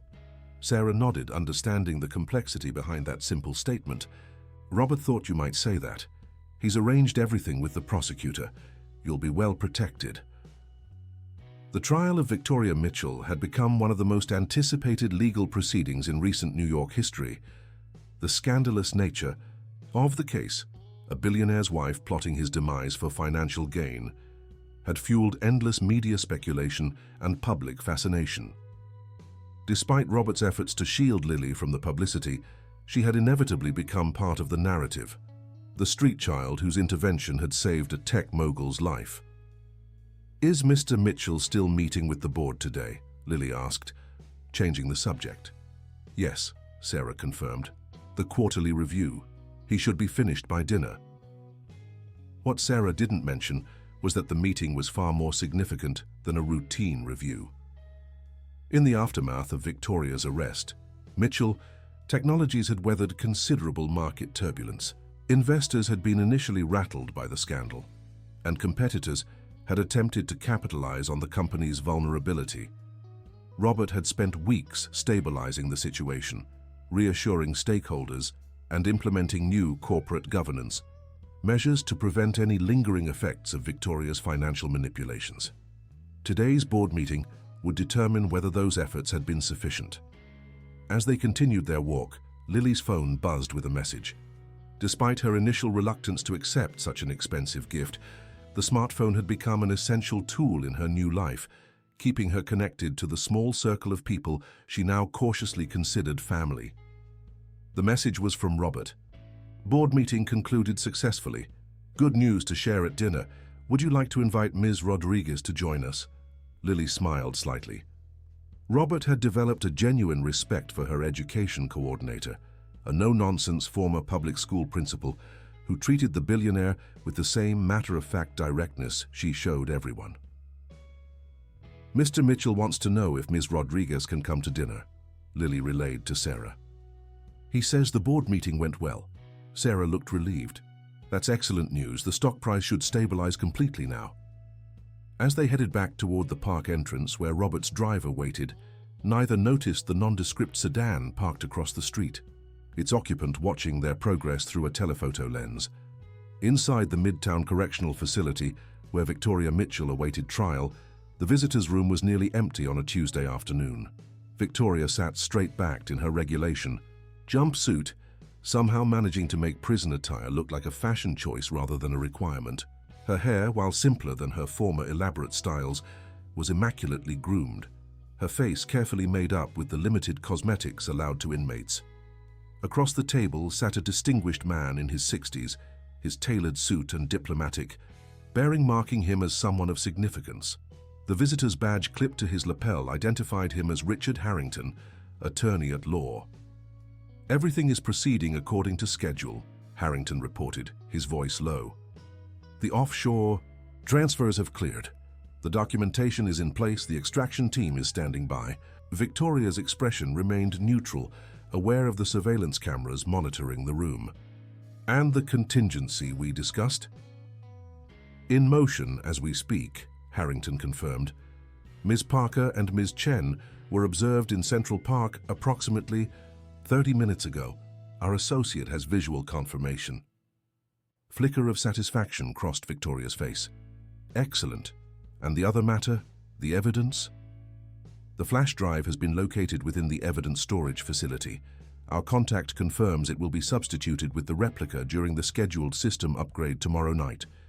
The original will be irretrievably corrupted. Perfect timing, Victoria murmured, just before discovery submissions are due to the defense. Harrington closed his leather portfolio. I should warn you that even with these measures, your legal position remains precarious. The prosecution has built a substantial case. Victoria's smile held absolute confidence. The case relies on 3 pillars, Richard. The testimony of Blake, who has conveniently disappeared, the technical evidence, which will soon be compromised, and the word of a homeless child against a respected philanthropist. She leaned forward, slightly. Once the flash drive is corrupted and certain witnesses become unavailable, it becomes a circumstantial case at best. And Robert? My husband made one critical mistake, Victoria said, her voice hardening. He assumed I was playing to win the current game when I've always played for the end game. He'll understand soon enough. As Harrington rose to leave, Victoria added casually, "Oh, and Richard, ensure our associate understands the parameters. The child is the priority. Clean, efficient, and most importantly, untraceable." Understood, Harrington replied with a slight nod. I'll be in touch after tomorrow's developments. Across the city, oblivious to the machinations being orchestrated against her, Lily helped Margaret Mitchell select spring flowers for the penthouse terrace garden. The elder Mrs. Mitchell had extended her New York stay indefinitely following Victoria's arrest, moving into the guest suite and taking an active role in both her son's recovery and Lily's adjustment. "No, dear, not those," Margaret directed, as Lily reached for purple hyacinths. "They're lovely but entirely wrong for the eastern exposure. We need these coneflowers instead." Lily adjusted her selection accordingly. Despite their vastly different backgrounds, she and Margaret had developed an unexpected rapport. The older woman's straightforward nature and lack of condescension had earned Lily's respect, while Lily's intelligence and resilience had won Margaret's admiration. "Do you think Mr. Mitchell will really want a garden?" Lily asked dubiously. "He works so much." "That's precisely why he needs one," Margaret replied decisively. "A place to decompress, to remember there's more to life than balance sheets and board meetings." She selected several ornamental grasses. "Besides, gardening teaches patience and nurturing, qualities you both could benefit from cultivating." Lily accepted this assessment without argument. She had learned that Margaret's direct manner masked a perceptive understanding of those around her. By early evening, they had returned to the penthouse where Robert was already home, working in his study, while fielding calls related to the board meeting outcome. The space had been redesigned following the attack, security features enhanced while maintaining its elegant aesthetic. Lily's room, formerly a rarely used guest suite, had been transformed according to her specific requests: bookshelves from floor to ceiling, a window seat overlooking the park, and a small telescope for observing both stars and the city below. Dinner that evening was a celebration of sorts. Ms. Rodriguez had indeed joined them, along with Detective Williams, whose involvement in the case had evolved into a friendship with Robert. The board had unanimously backed Robert's leadership and approved his proposed restructuring plan. Mitchell Technologies' stock had fully recovered, and financial analysts were projecting record growth for the coming quarter. "A toast," Robert proposed, raising his glass, "to new beginnings and unexpected blessings." As crystal clinked and conversation flowed, Lily observed the gathering with a sense of wonder still tinged with disbelief. 3 months ago, these people hadn't known she existed. Now they discussed her education, her future, her potential, as if these things had inherent value, as if she had inherent value. After dinner, as the adults moved to the living room for coffee, Lily slipped away to her bedroom. Despite the comfort and security of her new surroundings, she still treasured moments of solitude, time to process the continuing whirlwind of changes in her life. She was organizing her books, a daily ritual that brought her comfort, when a soft knock at her door announced Robert's presence. "May I come in?" he asked, respecting the boundary they had established early in their new arrangement. This was her space, her sanctuary, and entry was by permission only. "Yes," Lily replied, setting aside the astronomy text she'd been examining. Robert entered, carrying a small, wrapped package. "I have something for you, a small token to commemorate your 3 months here." Lily accepted the gift cautiously, still unaccustomed to receiving presents without conditions attached. Unwrapping it carefully, she revealed a silver compass in an antique casing, beautifully crafted and clearly valuable. "It belonged to my father," Robert explained. "He gave it to me when I started my first company, to remind me that no matter how lost I might feel, I could always find my way forward." Lily ran her finger over the engraved surface, feeling the weight of both the object and its significance. "Thank you," she said simply, the words inadequate for the emotion behind them. "There's something else," Robert continued, taking a seat on the window bench. "The guardianship proceedings are complete. Legally, I am now responsible for your care and well-being until you turn 18. Lily nodded. This wasn't unexpected. They had discussed it extensively with lawyers, social workers, and counselors over the past months. "However," Robert added, "there's another option I'd like you to consider." He paused, seeming uncharacteristically uncertain. "Lily, I would like to adopt you, not just as your guardian, but as your father, legally, permanently, and completely." The offer hung in the air between them, monumental in its implications. Lily stared at the compass in her hands, its needle pointing steadfastly north, despite the tumult of emotions swirling within her. "Why?" she finally asked, the single word encompassing countless questions. Robert considered his answer carefully. "Initially, I offered guardianship out of gratitude and responsibility. You saved my life. I owed you protection at minimum." He met her gaze directly. "But over these months, watching your courage, your intelligence, your resilience, I've come to care for you deeply, Lily. Not out of obligation, but because of who you are." He leaned forward slightly. "I'm not trying to replace your family or erase your past. I would be honored to help shape your future, if you'll allow it."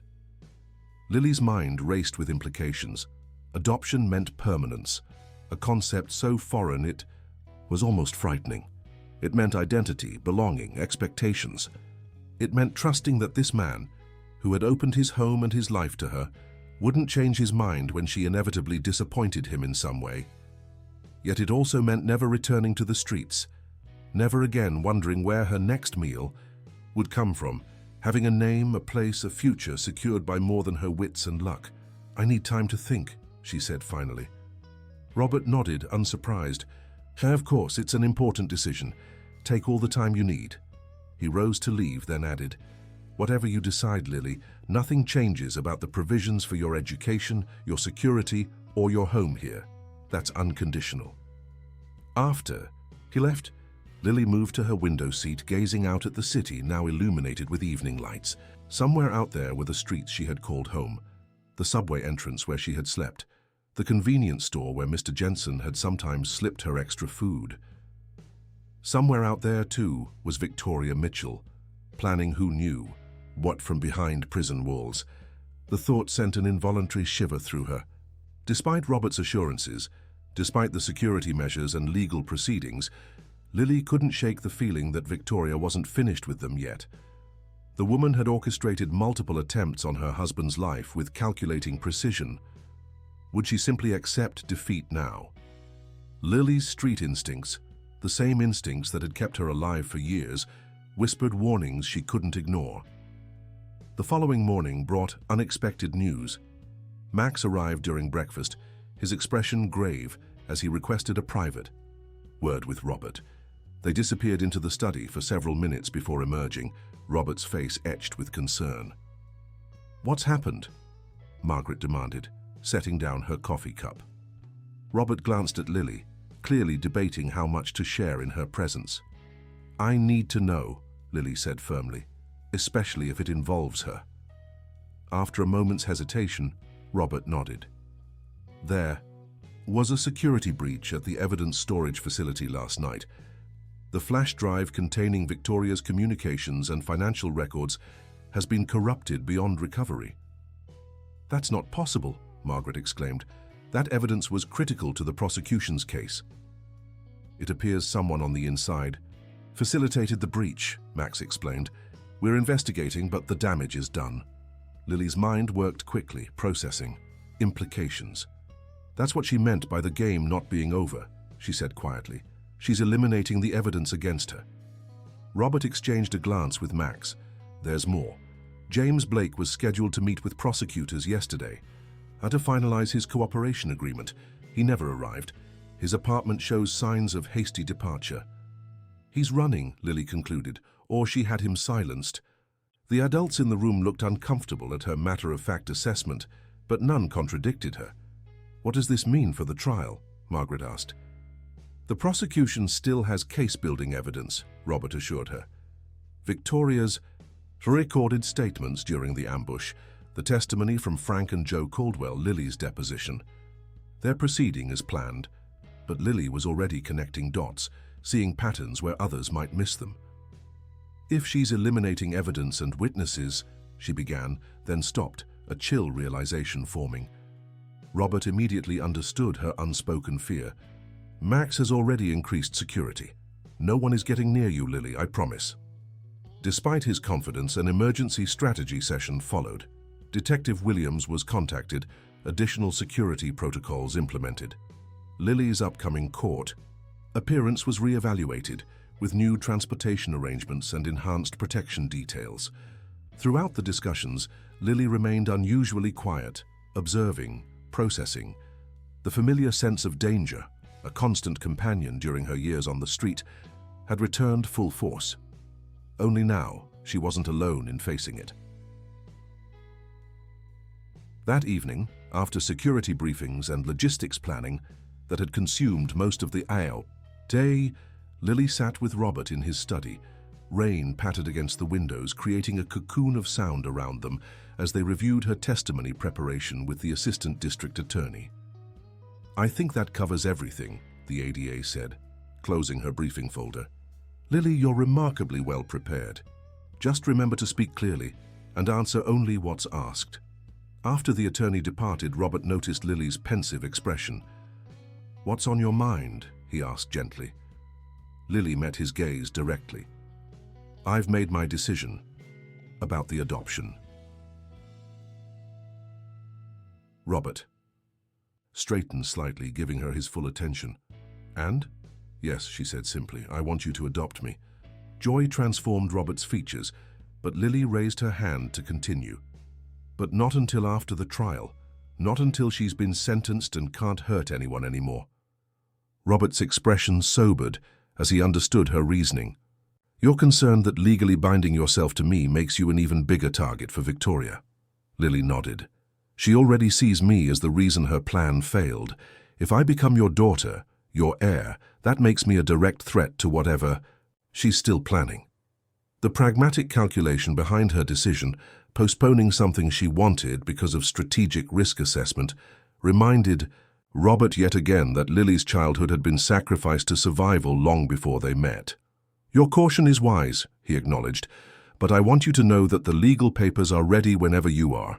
Day or night, the moment you say the word." The trial of Victoria Mitchell began the following Monday, amid unprecedented media coverage and security measures. The courthouse was surrounded by both NYPD officers and private security teams hired by Robert Mitchell. Bomb-sniffing dogs checked. Every entrance and metal detectors were supplemented with additional screening protocols. Victoria arrived in a prison transport vehicle, but managed to make even that entrance seem like a red carpet appearance. Her attorney, Richard Harrington, had arranged for her to wear a conservatively elegant navy suit rather than prison attire, her hair and makeup impeccable despite her circumstances. The prosecution's opening statement painted a damning picture.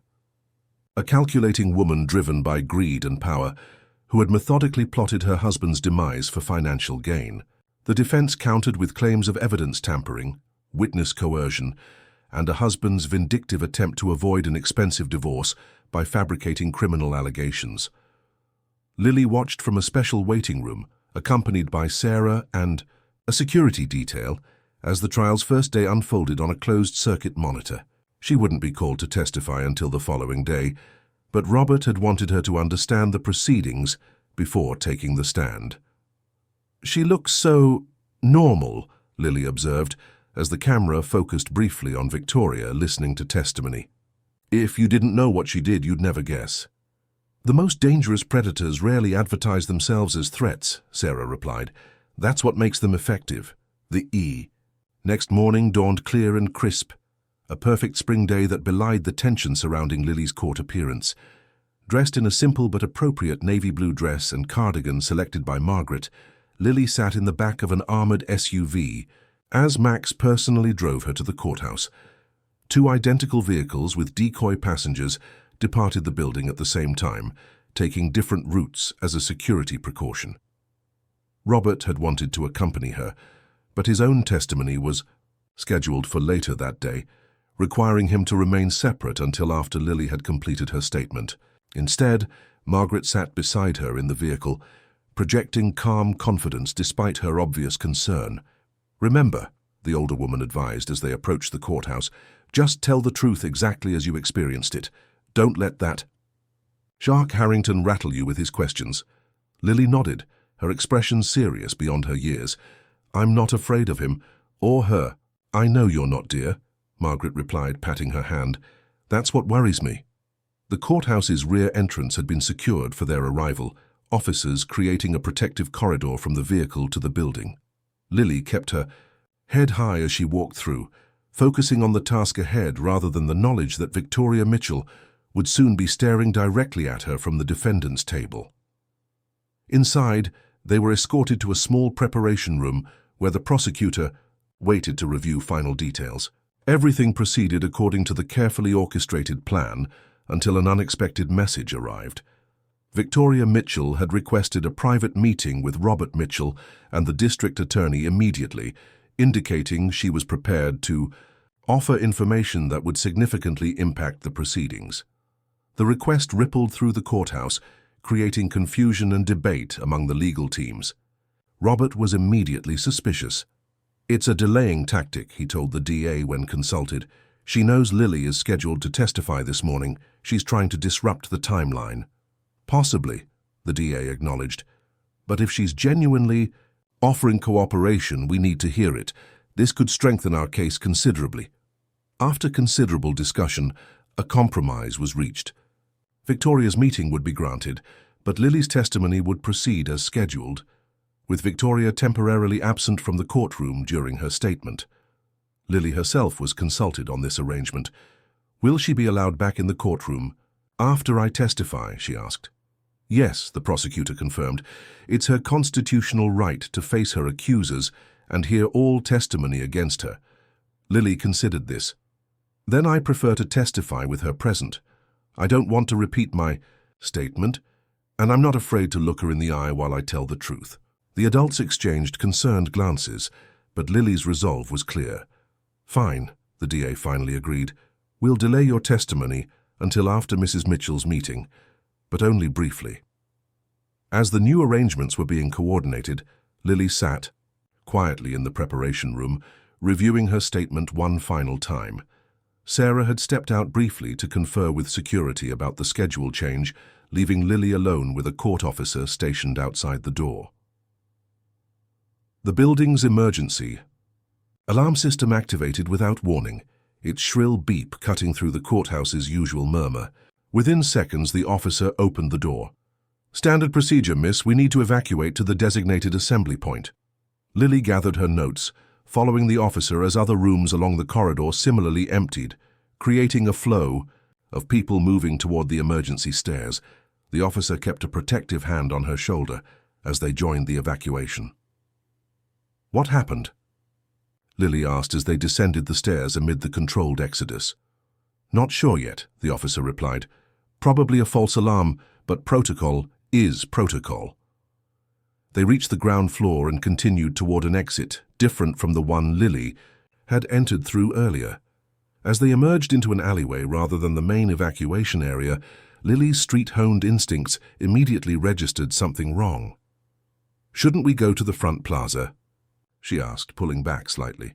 "That's where Sarah said the assembly point was located.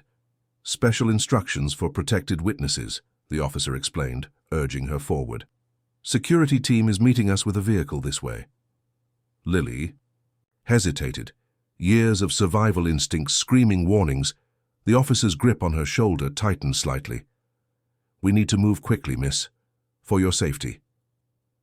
At that precise moment, Lily noticed something the officer couldn't see, a reflection in a window across the alley showing a black sedan with its engine running, positioned for rapid departure.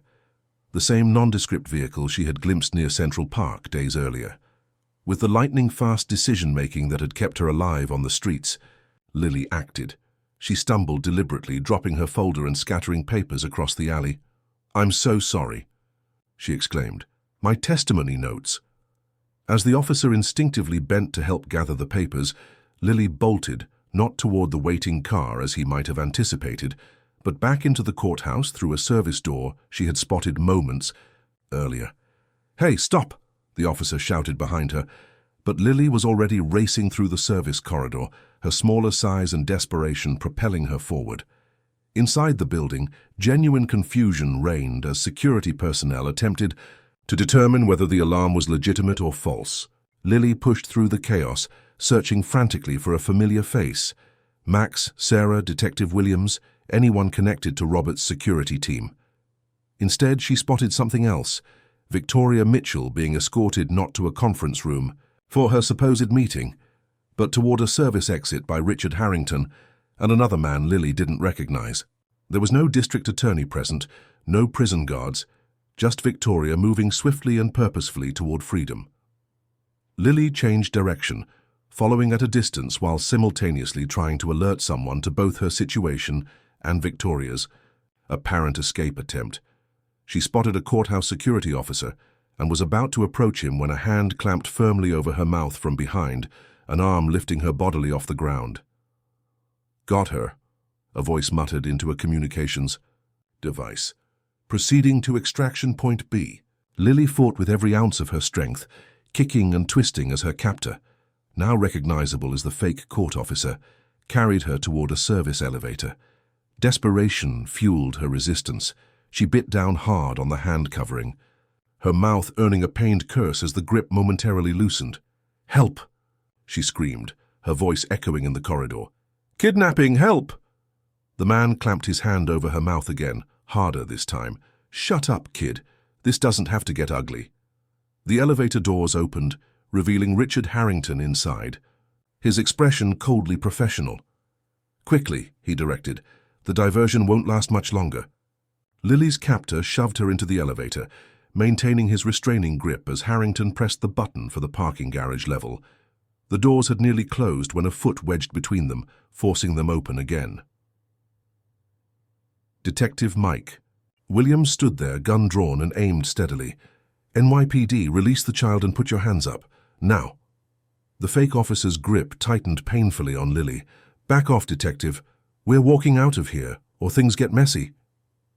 Williams didn't waver. "That's not happening. Last warning."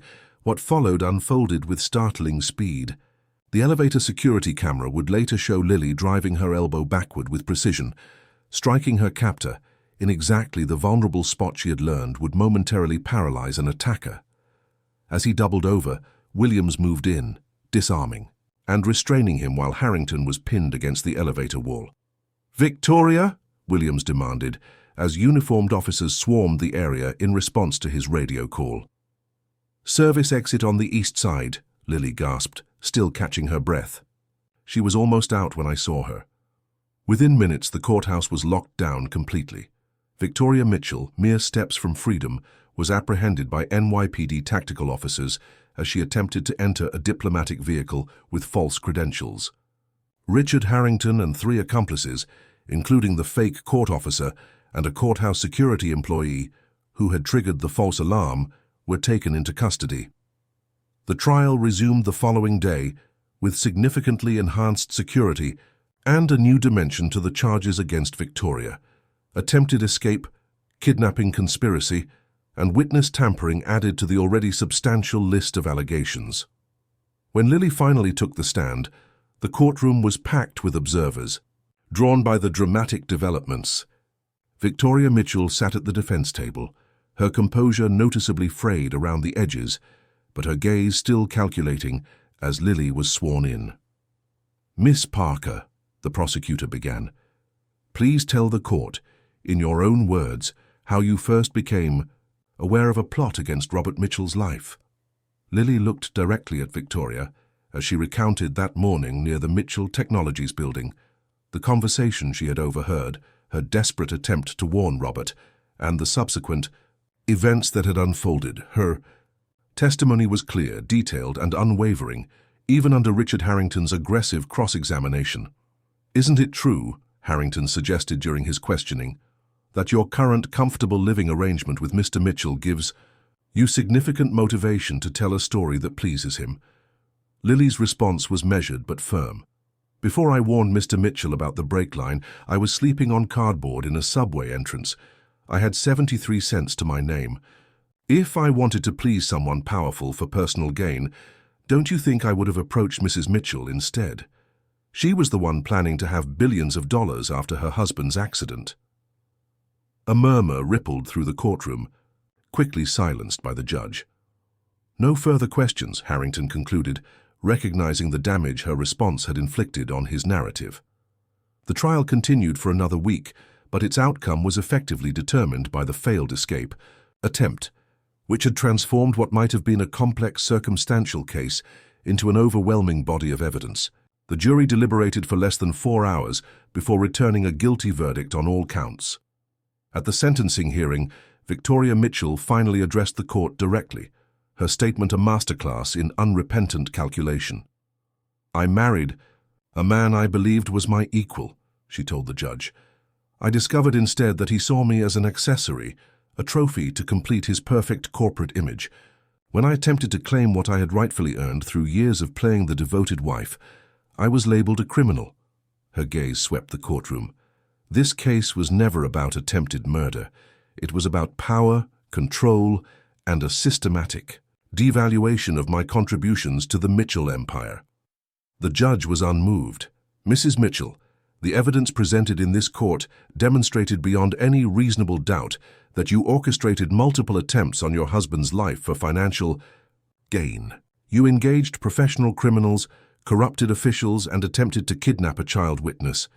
Your actions were premeditated, callous, and showed a complete disregard for human life." Victoria received the maximum sentence on all counts, 57 years without possibility of parole. As she was led from the courtroom for the final time, her gaze found Lily in the gallery. Something unspoken passed between them, not a threat exactly, but an acknowledgement. In another reality, under different circumstances, these two females, both strategic, observant, and determined, might have recognized each other as kindred, spirits. Instead, fate had cast them as adversaries in a high-stakes game where only one could prevail. 1 month after the sentencing, on a perfect summer morning, Lily Parker stood beside Robert Mitchell in a judge's private chambers as adoption. Papers were formally signed and notarized. Margaret watched with uncharacteristic tears in her eyes as the judge officially declared Lily to be, in the eyes of the law, Lily Mitchell, daughter and legal heir to one of the wealthiest men in America.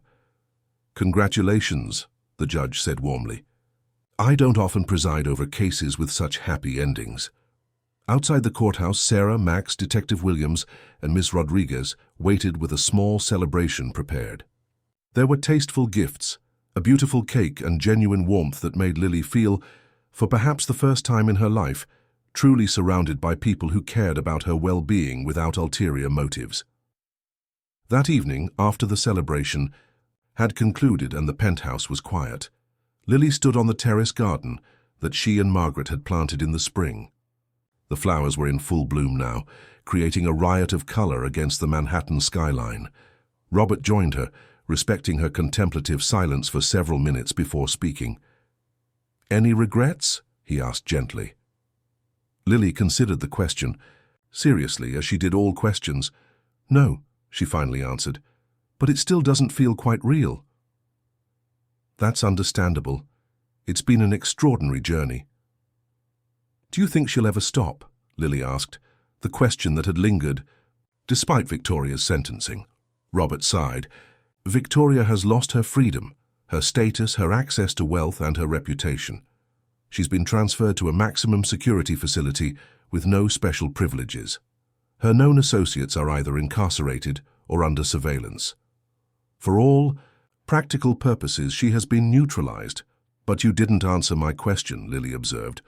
"No," Robert admitted. "I didn't." After a pause, he added, "Victoria never accepted limits. Not in business, not in our marriage, not in her ambitions. That quality made her formidable. It also led to her downfall, and potentially to future attempts," Lily concluded. "Which is why we remain vigilant," Robert assured her. "But we also refuse to live in fear. That would be giving her a victory she doesn't deserve." Lily nodded, accepting both the honesty of his assessment and the philosophy behind it.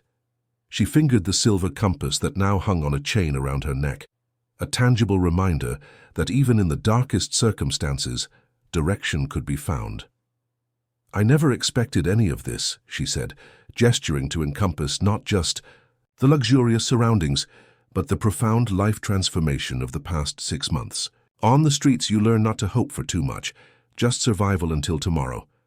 And now," a small smile formed on Lily's face, still rare, still cautious, but genuine. "Now I'm thinking about next year. College eventually, maybe law school. After that." "A lawyer?" Robert looked intrigued. "Following in Detective Williams' footsteps with a focus on justice?" "Maybe," Lily conceded. "Or business law. Something that helps me understand how people like Victoria operate and how to stop them." Robert placed a gentle hand on her shoulder. "Whatever path you choose, I have no doubt you'll excel. You've already demonstrated courage and insight beyond what most people develop in a lifetime." As night fell over Manhattan, lights illuminating the city in a tapestry of human activity, Lily Mitchell, no longer homeless, no longer invisible, contemplated a future secured not just by wealth and privilege, but by her own remarkable resilience and the unexpected family she had found when she needed it most. The street-smart child who had once survived on scraps and cardboard would always remain a part of her, that hard-won wisdom an asset rather than a liability in navigating her new world.